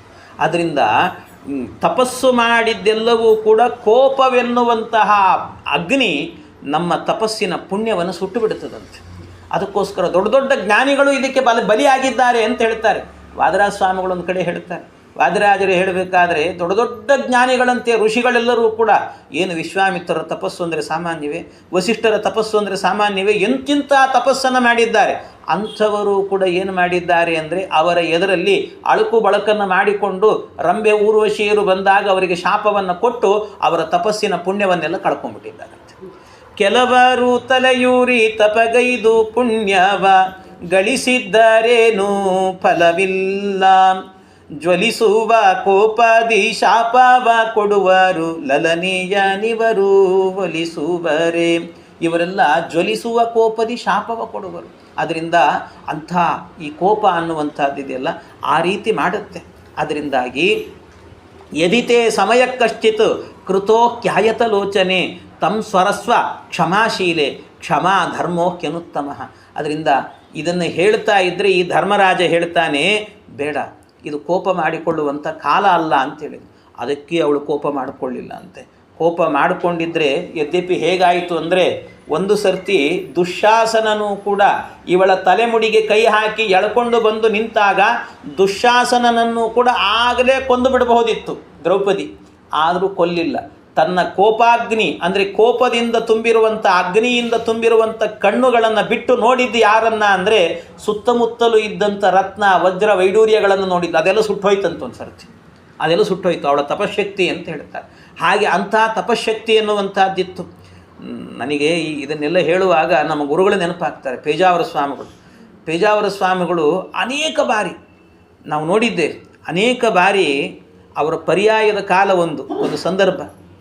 ಒಬ್ಬ ಪರ್ಯಾಯದಲ್ಲಿ ಮಠದ ಒಳಗೆ ಸಾಮಾನು ಇರ್ತಾವಲ್ಲ, ದೊಡ್ಡ ದೊಡ್ಡ ಪಾತ್ರೆಗಳು, ಒಳ್ಳೆ ಭಾರದ ಪಾತ್ರೆಗಳು, ಒಂದು ಪಾತ್ರೆ ಮಾರಿದರೆ ಸಾವಿರಾರು ರೂಪಾಯಿ ಬರುತ್ತೆ ಅದಕ್ಕೆ.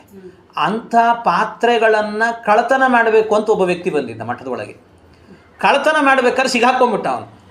ಇಡೀ ಮಠದವರು ಹಬ್ಬ ಅವತ್ತು ಮಠದವರೆಲ್ಲ ಸೇರಿಕೊಂಡು ಅವನನ್ನು ಕರ್ಕೊಂಡು ಹೋಗಿ ಒಂದು ಕೊಠಡಿ ಒಳಗೆ ಹಾಕಿ ಬೀಗ ಹಾಕಿ, ಇಲ್ಲ ಇವನಿಗೆ ತಕ್ಕ ಶಾಸ್ತಿ ಮಾಡಬೇಕಿವತ್ತು ಅಂತ ಹೇಳಿ ಅವನನ್ನು ಒಳಗೆ ಹಾಕಿ ಕೂಡಿಸ್ಬಿಟ್ಟಿದ್ದಾರೆ. ಸ್ವಾಮಿಗಳದ್ದು ಆವತ್ತಿನ ಪೂಜೆ ಗೀಜೆ ಎಲ್ಲ ಮುಗೀತು, ಕೃಷ್ಣನ ನೈವೇದ್ಯ ಆಯಿತು, ಭಿಕ್ಷೆ ಆಯಿತು, ಎಲ್ಲ ಮುಗೀತು.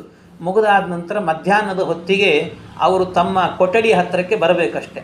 ಅವರು ಕೊಠಡಿ ಹತ್ತಿರಕ್ಕೆ ಬರುವಾಗ ಯಾರೋ ಹೇಳಿದರು, ಸ್ವಾಮಿ ಇವತ್ತೊಬ್ಬ ಕಳ್ಳ ಸಿಕ್ಕಿದ್ದಾನೆ ಅಂತಂದು. ಕಳ್ಳ ಸಿಕ್ಕಿದ್ದಾನೆ ಅಂತ. ಯಾಕೆ, ಏನಾಯಿತು? ಇಲ್ಲ, ಪಾತ್ರೆಗಳನ್ನೆಲ್ಲ ಕಳ್ಳತನ ಮಾಡ್ತಿದ್ದ, ನಾವು ಹಿಡಿದು ಬಿಟ್ವಿ ಅವನನ್ನು. ಆಗ ಎಲ್ಲಿ ಕಳ್ಳ ಎಲ್ಲಿ ಅಂತ ಸ್ವಾಮಿಗಳು, ಕಳ್ಳ ಎಲ್ಲಿ ಅಂತ ಕೇಳಿ ಕರ್ಕೊಂಡು ಹೋದ್ರು ಅಲ್ಲಿಗೆ. ಎಲ್ಲರೂ ತಿಳ್ಕೊಂಡಿದ್ರು ಮಠದ ಸಿಬ್ಬಂದಿಗಳೆಲ್ಲ. ಇವತ್ತಿಲ್ಲ, ಸ್ವಾಮಿಗಳು ಕೂಡ ಗೊತ್ತಾಗಿದೆ ಎಲ್ಲಿ ಅಂತ ಬೇರೆ ಕೇಳ್ತಿದ್ದಾರೆ ಅಂದರೆ ಆ ಕಳ್ಳನ ಚೆನ್ನಾಗಿ ಬೈತಾರೆ ಸ್ವಾಮಿಗಳು ಅಂತ ಅಂದ್ಕೊಂಡು ಖುಷಿಯಿಂದ ಕರ್ಕೊಂಡು ಹೋದರು. ಆ ಬೀಗ ಹಾಕಿತ್ತು ಕೊಠಡಿಗೆ, ತೆಗಿರಿ ಮೊದಲು ಬಾಗಿಲು ಅಂತಂದರು. ತೆಗಿರಿ ಅಂತ ತೆಗೆಸಿದರು. ಒಳಗೆ ಹೋದರು ಸ್ವಾಮಿಗಳು. ಹೋದ ಕೂಡಲೇ ನೀನು ಕಳ್ಳತನ ಮಾಡಿದೆ ಅಂತ ಕೇಳಬೇಕು, ಯಾಕೆ ಮಾಡಿದೆ ಅಂತ ಕೇಳಬೇಕು. ಇದು ಎಲ್ಲ ಬಿಟ್ಟು ಕೇಳಿದ್ದೇನು ಅಂದರೆ ನಿನ್ನ ಊಟ ಆಯಿತಾ ಅಂತ ಕೇಳಿದರು. ನಿನ್ನ ಊಟ ಆಯಿತಾ ಅಂತ ಕೇಳಿ ಅವನಿಗಿಲ್ಲ ಅಂತಂದ. ಇಲ್ಲ ಅಂದದ್ದಕ್ಕೆ ಸ್ವಾಮಿಗಳು ಮಾಡಿದ ಕೆಲಸ ಏನು ಅಂದರೆ, ಒಳಗಡೆ ಅಡಿಗೆಯನ್ನೆಲ್ಲವನ್ನು ಕೂಡ ಅವನ ಕೂತ ಜಾಗದಲ್ಲೇ ಶಿಷ್ಯರಿಗೆ ಹೇಳಿ ತರಿಸಿ ಅವನಿಗೆ ಬಾಳೆ ಎಲೆಯನ್ನು ಹಾಕಿ ಊಟವನ್ನು ಹಾಕಿ ಅವನ ಹೊಟ್ಟೆಯೆಲ್ಲ ತುಂಬಿದ ಮೇಲೆ ಅವನಿಗೆ ಹೇಳಿದರು, ಇನ್ನು ಮೇಲೆ ಕಳ್ಳತನ ಮಾಡಬೇಡ ಅಂತ. ಇಷ್ಟು ಹೇಳಿ ಮತ್ತೆ ಏನು ಹೇಳಿದರು ಅವನಿಗೆ ಅಂದರೆ, ಕಳ್ಳತನ ಮಾಡಬೇಡ ಅಷ್ಟೆಲ್ಲ ಮತ್ತೇನು ಮಾಡ್ತೀವಿ ಮುಂದೆ ಹೋಗಿ. ಯಾಕೆ ನೀನು ಕಳ್ಳತನ ಮಾಡಿದ್ದು ಅಂದರೆ ನಿನಗೆ ಹೊಟ್ಟೆ ಹಸಿವಾಗಿತ್ತು, ಮಾರಾಟ ಮಾಡಿದರೆ ದುಡ್ಡು ಸಿಗುತ್ತೆ ಅನ್ನೋದಕ್ಕೋಸ್ಕರವೂ ನೀನು ಮಾಡಿದ್ದೆ. ಅದಕ್ಕೆ ನೀನು ಇನ್ನು ಮೇಲೆ ಎಲ್ಲೂ ಹೋಗಬೇಡ, ನನ್ನ ಮಠದಲ್ಲೇ ಕೆಲಸಕ್ಕೆ ಇದ್ದುಬಿಡು ನೀನು. ಇದು ಅಂದರೆ ಸಿಟ್ಟು ಅನ್ನುವಂಥದ್ದು ಇದೆಯಲ್ವ. ನಮ್ಮ ಗುರುಗಳು ಹೇಳ್ತಿದ್ರು ಅವಾಗ. ನಾವು ಹೇಳಿದ್ವಿ, ಅಲ್ಲ ಸ್ವಾಮಿ, ಇಷ್ಟು ಅಪರಾಧಗಳನ್ನು ಮಾಡಿದಂಥ ಈ ವ್ಯಕ್ತಿ ಅವನ ಮೇಲೆ ಒಂದು ಸಿಟ್ಟನ್ನೂ ಮಾಡಿಕೊಳ್ಳದೆ ಊಟಕ್ಕೆ ಹಾಕಿ ಕೆಲಸಕ್ಕೆ ಬೇರೆ ಇಟ್ಕೊಳ್ತಿದ್ದೀರಲ್ಲ ಅಂತ ಕೇಳಿದರೆ ಅವ್ರು ಹೇಳಿದರು, ನಾನು ಸಿಟ್ಟು ಮಾಡಿಕೊಂಡೆ ಅಂದರೆ ನಾನು ಅವನ ಮೇಲಲ್ಲ, ನನ್ನ ಶಿಷ್ಯರ ಮೇಲೂ ಕೂಡ ನಾನು ಸಿಟ್ಟು ಮಾಡಿಕೊಳ್ಳಲ್ಲ ಅಂದರು. ಯಾಕೆ ಅಂದರೆ, ನಾನು ಸಿಟ್ಟು ಮಾಡಿಕೊಂಡ್ರೆ ಸಿಟ್ಟಲ್ಲ, ಬೇಜಾರು ಮಾಡಿಕೊಳ್ಳಲ್ಲ ನಾನು ಅಂತ. ನನ್ನ ಶಿಷ್ಯಂದರು ತಪ್ಪು ಮಾಡಿದರೆ ಬೇಜಾರು ಮಾಡಿಕೊಳ್ಳ. ಯಾಕೆ, ನಾನು ಬೇಜಾರು ಮಾಡಿಕೊಂಡೆ ಅಂತ ಆದರೆ ಎಲ್ಲಿ ನನ್ನ ಶಿಷ್ಯರಿಗೆ ಏನಾದರೂ ತೊಂದರೆ ಆಗುತ್ತೋ ಅಂತ ನನಗೆ ಭಯ ಆಗುತ್ತೆ ಅಂತ ಹೇಳ್ತಾರೆ. ಅಂದರೆ ನನ್ನ ತಪಸ್ಸಿನ ಪ್ರಭಾವ ಎಲ್ಲಿಯಾದರೂ ಕೂಡ ಅವ್ರ ಮೇಲೆ ಬೀರಿ ಅವರಿಗೇನಾದರೂ ಆದರೆ ಅಂತ.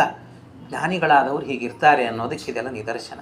ಹಾಗೆ ಅದರಿಂದ ಸಿಟ್ಟು ಅನ್ನುವಂಥದ್ದು ತಪಸ್ವಿಗಳಿಗೆ ಬಂತು ಅಂದರೆ ಸುಟ್ಟು ಹೋಗುತ್ತೆ. ಅದರಿಂದ ಅದನ್ನು ಮಾಡಬಹುದಿತ್ತು, ಆದರೆ ದ್ರೌಪದಿ ದೇವಿಯರು ಮಾಡಲಿಲ್ಲ. ಶಾಂತರಾಗಿ ವರ್ತನೆ ಮಾಡಿದರಂತೆ. ಇಷ್ಟು ವರ್ತನೆ ಮಾಡಿಕೊಂಡು ಆಗ ಸುದೇಶ್ನೆಯ ಬಳಿಗೆ ಹೋಗು ಅಂದದ್ರಲ್ಲ, ಆ ಸುದೇಶ್ನೆಯ ಬಳಿಗೆ ಹೋದ್ಲು. ಸುದೇಶ್ನೆಯ ಬಳಿಗೆ ಹೋದಾಗ ಸುದೇಶ್ನೆ ಕೇಳ್ತಾಳೆ, ಕಸ್ತ್ವಾವದೀತ್ ವರಾರೋಹೆ ಕಸ್ಮಾದ್ ರೋದಿಷಿ ಶೋಭನೆ. ಯಾಕೆ ನೀನು ದುಃಖ ಪಡ್ತಾ ಇದ್ದಿ? ಯಾರು ನಿನಗೆ ಈ ತೊಂದರೆಯನ್ನು ಉಂಟು ಮಾಡಿದರು? ಏನಾಯಿತು ನಿನಗೆ ಅಂತ. ನಿನ್ನ ಮೂಗಲ್ಲಿ ರಕ್ತ ಬೇರೆ ಬರ್ತಾ ಇದೆ, ಏನಾಯಿತು ಅಂತ ಕೇಳ್ತಾಳೆ. ಏನಾಯಿತು ಅಂತ ಕೇಳ್ತಾ ಇದ್ದರೆ ಆಗ ಸೈರಂಧ್ರಿ ಹೇಳ್ತಾಳೆ, ಸುದೇಶ್ನೆ, ನಿನ್ನಂತೆ ಅದ್ಭುತವಾಗಿ ನಟನೆ ಮಾಡಲಿಕ್ಕೆ ಯಾರಿಗೂ ಬರುವುದಿಲ್ಲ ನೋಡು. ಇಷ್ಟೆಲ್ಲ ಅನರ್ಥ ಆಗಲಿಕ್ಕೆ ನೀನು ನನ್ನನ್ನು ಕಳಿಸಿದ್ದೇ ಕಾರಣ ಅಲ್ವಾ? ಇಷ್ಟು ಗೊತ್ತಿದ್ದೂ ಕೂಡ ಈಗ ನನ್ನ ಎದುರಲ್ಲಿ ಮಾತ್ರ ಏನಾಯಿತು ಅಂತ ಕೇಳ್ತೀಯಲ್ಲ, ಏನಾಗಿಲ್ಲ ಅನ್ನುವಂತೆ ವರ್ತನೆ ಮಾಡ್ತಾ ಇದೆಯಲ್ಲ. ಒಂದು ತಿಳ್ಕೊ, ಅದ್ಯೈವ ತಂ ಹನಿಷ್ಯಂತಿ ವಿಪ್ರಕರ್ತಾರ ಮಚ್ಯುತಃ. ನನ್ನ ಗಂಡಂದಿರಲ್ಲಿ ಒಬ್ಬ ಇದ್ದಾನೆ. ಆ ಒಬ್ಬ ಇದ್ದಾನಲ್ವಾ, ಅವನು ತೇಷಾಂ ಹಿ ಮಮ ಭರ್ತॄಣಾಂ ಪಂಚಾನಾಂ ಧರ್ಮಚಾರಿಣಾಂ ಏಕೋ ದುರ್ದರ್ಶನೋತ್ಯರ್ಥಂ ಬಲೇ ಚಾಪ್ರತಿಮೋ ಭುವಿ. ಈ ಭೂಮಿಯಲ್ಲಿ ಅವನಂಥ ಬಲಿಷ್ಠ ಇನ್ನೊಬ್ಬ ಇಲ್ಲ, ಅಂತ ಸಾಟಿ ಇಲ್ಲದ ವೀರ ನನ್ನ ಗಂಡ. ಆ ಗಂಡ ಇವತ್ತು ರಾತ್ರಿ ನಿನ್ನ ತಮ್ಮನನ್ನು ಮುಗಿಸಿಬಿಡ್ತಾನೆ, ನಾಳೆ ಬೆಳಗಾಗೋದ್ರೊಳಗೆ ನಿನ್ನ ತಮ್ಮ ಕಣ್ಣು ತೆರೆಯೋದಿಲ್ಲ, ಹಾಗೆ ಮಾಡ್ತಾನೆ. ನೋಡ್ತಾ ಇರಬೇಕಾದ್ರೆ ಏನಾದರೂ ಕೂಡ ನಿನಗೆ ನಿನ್ನ ತಮ್ಮನಿಗೆ ಬದುಕಿರುವಾಗಲೇ ಒಂದು ಶ್ರಾದ್ದ ಮಾಡಬೇಕು ಅಂತ ಇದ್ದರೆ ಇವತ್ತು ರಾತ್ರಿಯೇ ಒಳ್ಳೆ ಊಟ ಮಾಡಿಸಿಬಿಡು ಅವನಿಗೆ ಅಂತ ಹೇಳ್ತಾನೆ. ನಾಳೆ ಬೆಳಿಗ್ಗೆ ನಿಜವಾದ ಶ್ರಾದ್ದ, 3 ಪಿಂಡದ ಶ್ರಾದ್ದ ಆಗತ್ತೆ, ಇವತ್ತು ಅವನಿಗೆ ಭೂರಿ ಭೋಜನ ಮಾಡಿಸಿಬಿಡು, ಮುಗಿದೋಯ್ತು ಅವನ ಕತೆ ಎನ್ನುವಂಥದ್ದು. ಭ್ರಾತುಹು ಪ್ರಯಚ್ಛ ತ್ವರಿತಂ ಜೀವಶ್ರಾದ್ದಂ ತ್ವಮಧ್ಯವೈ, ಇವತ್ತೇ ಅವನಿಗೆ ಜೀವಶ್ರಾದ್ದವನ್ನು ಮಾಡಿಬಿಡು, ಬಾಯಿ ತುಂಬ ಊಟಕ್ಕೆ ಹಾಕಿ ಕೂಡಿಸಿಬಿಡು ಅವನಿಗೆ. ನಾಳೆ ಬೆಳಿಗ್ಗೆ ಅವನು ತಿನ್ನಲಿಕ್ಕೆ ಅವನು ಇರೋದಿಲ್ಲ, ಇವತ್ತೇ ನಾನು ಹೇಳ್ತಾ ಇದ್ದೇನೆ ಅಂತ ಈ ಪ್ರತಿಜ್ಞೆಯನ್ನು ಆ ಸೈರಂಧ್ರಿ ಮಾಡುತ್ತಾಳೆ. ನಿರ್ಮನುಷ್ಯಮಿಮಂ ಲೋಕಂ ಕುರಿಯಾತ್ ಕ್ರುದ್ಧೋ ನಿಶಾಮಿಮಂ. ನನ್ನ ಗಂಡನ ಸಾಮರ್ಥ್ಯ ಎಂಥದ್ದು ಅಂದರೆ, ರಾತ್ರಿ ಕಳೆದು ಅದು ಕತ್ತಲು ಕಳೆದು ಬೆಳಗಾಗೋದ್ರೊಳಗೆ ಮನಸ್ಸು ಮಾಡಿದ ಅಂದರೆ ಇಡೀ ಭೂಮಂಡಲದಲ್ಲಿ ಮನುಷ್ಯರು ರಾಕ್ಷಸರು ಯಾರೂ ಇಲ್ಲದಂತೆ ಮಾಡಿಬಿಡುತ್ತಾನೆ. ಅಂಥ ಸಾಮರ್ಥ್ಯ ನನ್ನ ಗಂಡನಿಗಿದೆ. ಆ ಭೀಮನ ಬಗ್ಗೆ ಎಂಥ ಒಂದು ನಂಬಿಕೆ. ಆ ನಂಬಿಕೆಯಿಂದ ಹೇಳ್ತಾಳೆ, ಸನ ಸಂಕೃದ್ಯತೆ ತಾವತ್ ಗಂಧರ್ವ ಕಾಮರೂಪದೃಕ್. ಅವನು ಗಂಧರ್ವ ವೇಷದಲ್ಲಿದ್ದಾನೀಗ, ಯಾವ ಕಾಲದಲ್ಲಿ ಬೇಕಾದರೂ ಕೂಡ ಬಂದು ಅವನನ್ನು ಸಂಹಾರ ಮಾಡ್ತಾನೆ, ನೆನಪಿಟ್ಟುಕೋ ನೀನು ಅಂತ.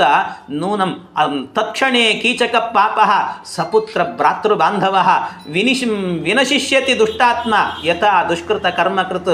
ಅವನು ಯಾವ ರೀತಿ ನನ್ನನ್ನು ದುಷ್ಕರ್ಮವನ್ನು ಮಾಡಿ ನನಗೆ ಈ ರೀತಿ ಮಾಡಿದ್ದಾನೆ, ಎಲ್ಲ ಬೇಜಾರು ಮಾಡ್ಕೋಬೇಡ ಅಂತ ಇವಳೇ ಪಾಪ ಹತ್ತಿರಕ್ಕೆ ಬಂದು ಅವಳ ಮೈಗೆ ಕೈಗೆ ಧೂಳಾಗಿತ್ತಲ್ಲ ಅದನ್ನು ತನ್ನ ಸೆರಗಿನಿಂದ ಒರೆಸ್ಲಿಕ್ಕೆ ಹೋದ್ಲಂತೆ. ರಕ್ತವನ್ನು ಒರೆಸ್ಲಿಕ್ಕೆ ಹೋದರೆ ಒರೆಸಬೇಡ ಅಂತ ದೂರ ಸರಿದ್ಲಂತೆ ಸೈರಂಧ್ರಿ. ಒರೆಸಬೇಡ, ಇದು ಹೀಗೆ ಇರಬೇಕು. ಎಲ್ಲಿ ತನಕ ಅಂದರೆ ಕೀಚಕನ ವಧೆ ಆಗುವ ತನಕಲೂ ಕೂಡ ನಾನು ಮೂಗನ್ನು ಒರೆಸಿಕೊಳ್ಳೋದಿಲ್ಲ, ಈ ರಕ್ತವನ್ನು ನಾನು ಒರೆಸಿಕೊಳ್ಳೋದಿಲ್ಲ ಅಂತ ಪ್ರತಿಜ್ಞೆಯನ್ನು ಮಾಡಿದ್ಲಂತೆ. ಈ ರೀತಿ ಪ್ರತಿಜ್ಞೆಯನ್ನು ಮಾಡಿ ಏಕಸ್ತು ಕುರುತೆ ಪಾಪಂ ಕಾಲಪಾಶ ವಶಂಗತಃ ನೀಚೋ ಕ್ಯಾತ್ಮಾಪರಾಧೇನ ಕುಲಂ ತೇನ ವಿನಶ್ಯತಿ. ಒಂದು ಕುಲದಲ್ಲಿ ಯಾರೋ ಒಬ್ಬ ಮಾಡ್ತಾನೆ ತಪ್ಪು, ಮಾಡಬಾರದು ತಪ್ಪು ಮಾಡಿಬಿಡ್ತಾನೆ, ಅದಕ್ಕೆ ಇಡೀ ಕುಲವೇ ಅದನ್ನು ಅನುಭವಿಸಬೇಕಾಗತ್ತೆ. ಅದಕ್ಕೆ ಇವತ್ತು ಸಾಕ್ಷಿ ಆಗತ್ತೆ ನೋಡು ಅಂತ ಈ ರೀತಿಯಲ್ಲಿ ಇಷ್ಟನ್ನೆಲ್ಲವನ್ನು ಕೂಡ ಹೇಳಿ ಆಗ ಆ ಕೀಚಕನನ್ನು ಕೊಲ್ಲಬೇಕು ಅಂತ ಹೇಳ್ತಾರೆ. ಆ ಕೀಚಕ ಯಾರು ಅಂತ ಹೇಳಿದಾಗ ಅವನ ಬಗ್ಗೆ ಒಂದಷ್ಟು ಅವನ ಇತಿಹಾಸವನ್ನು ಹೇಳ್ತಾರೆ ಸಣ್ಣದಾಗಿ. ಅವನು ಯಾರು ಅಂತಂದರೆ ಇವನು ಬೇರೆ ಯಾರೂ ಅಲ್ಲ, ಹಿಂದೆ ಕೇಕಯ ದೇಶದ ರಾಜ. ಆ ಕೇಕಯ ದೇಶದ ರಾಜನಿಗೆ 2 ಹೆಂಡಂದಿರಿದ್ದರಂತೆ. ಅದರಲ್ಲಿ ಒಬ್ಬಳು ಯಾರು ಅಂತಂದರೆ ಕೇಕಯ ದೇಶದ ಬ್ರಾಹ್ಮಣ ಕನ್ಯೆಯಲ್ಲಿ ಹುಟ್ಟಿದಂಥ ವ್ಯಕ್ತಿ ಈ ಅಯೋಗ್ಯ ಕೀಚಕ. ಅವನಲ್ಲದೆ ಇನ್ನೂ ಮತ್ತೆ 105 ಜನ ಮಕ್ಕಳು ಹುಟ್ಟಿದ್ರಂತೆ. ಇವನು 106 ಅಂದರೆ ಇವನು ಮೊದಲನೇವನು, ಇವನಾದಮೇಲೆ 105 ಜನ ಹುಟ್ಟಿದ್ರು. ಇವನಿಗೆ ಕೀಚಕ ಅಂತ ಹೆಸರಂತೆ.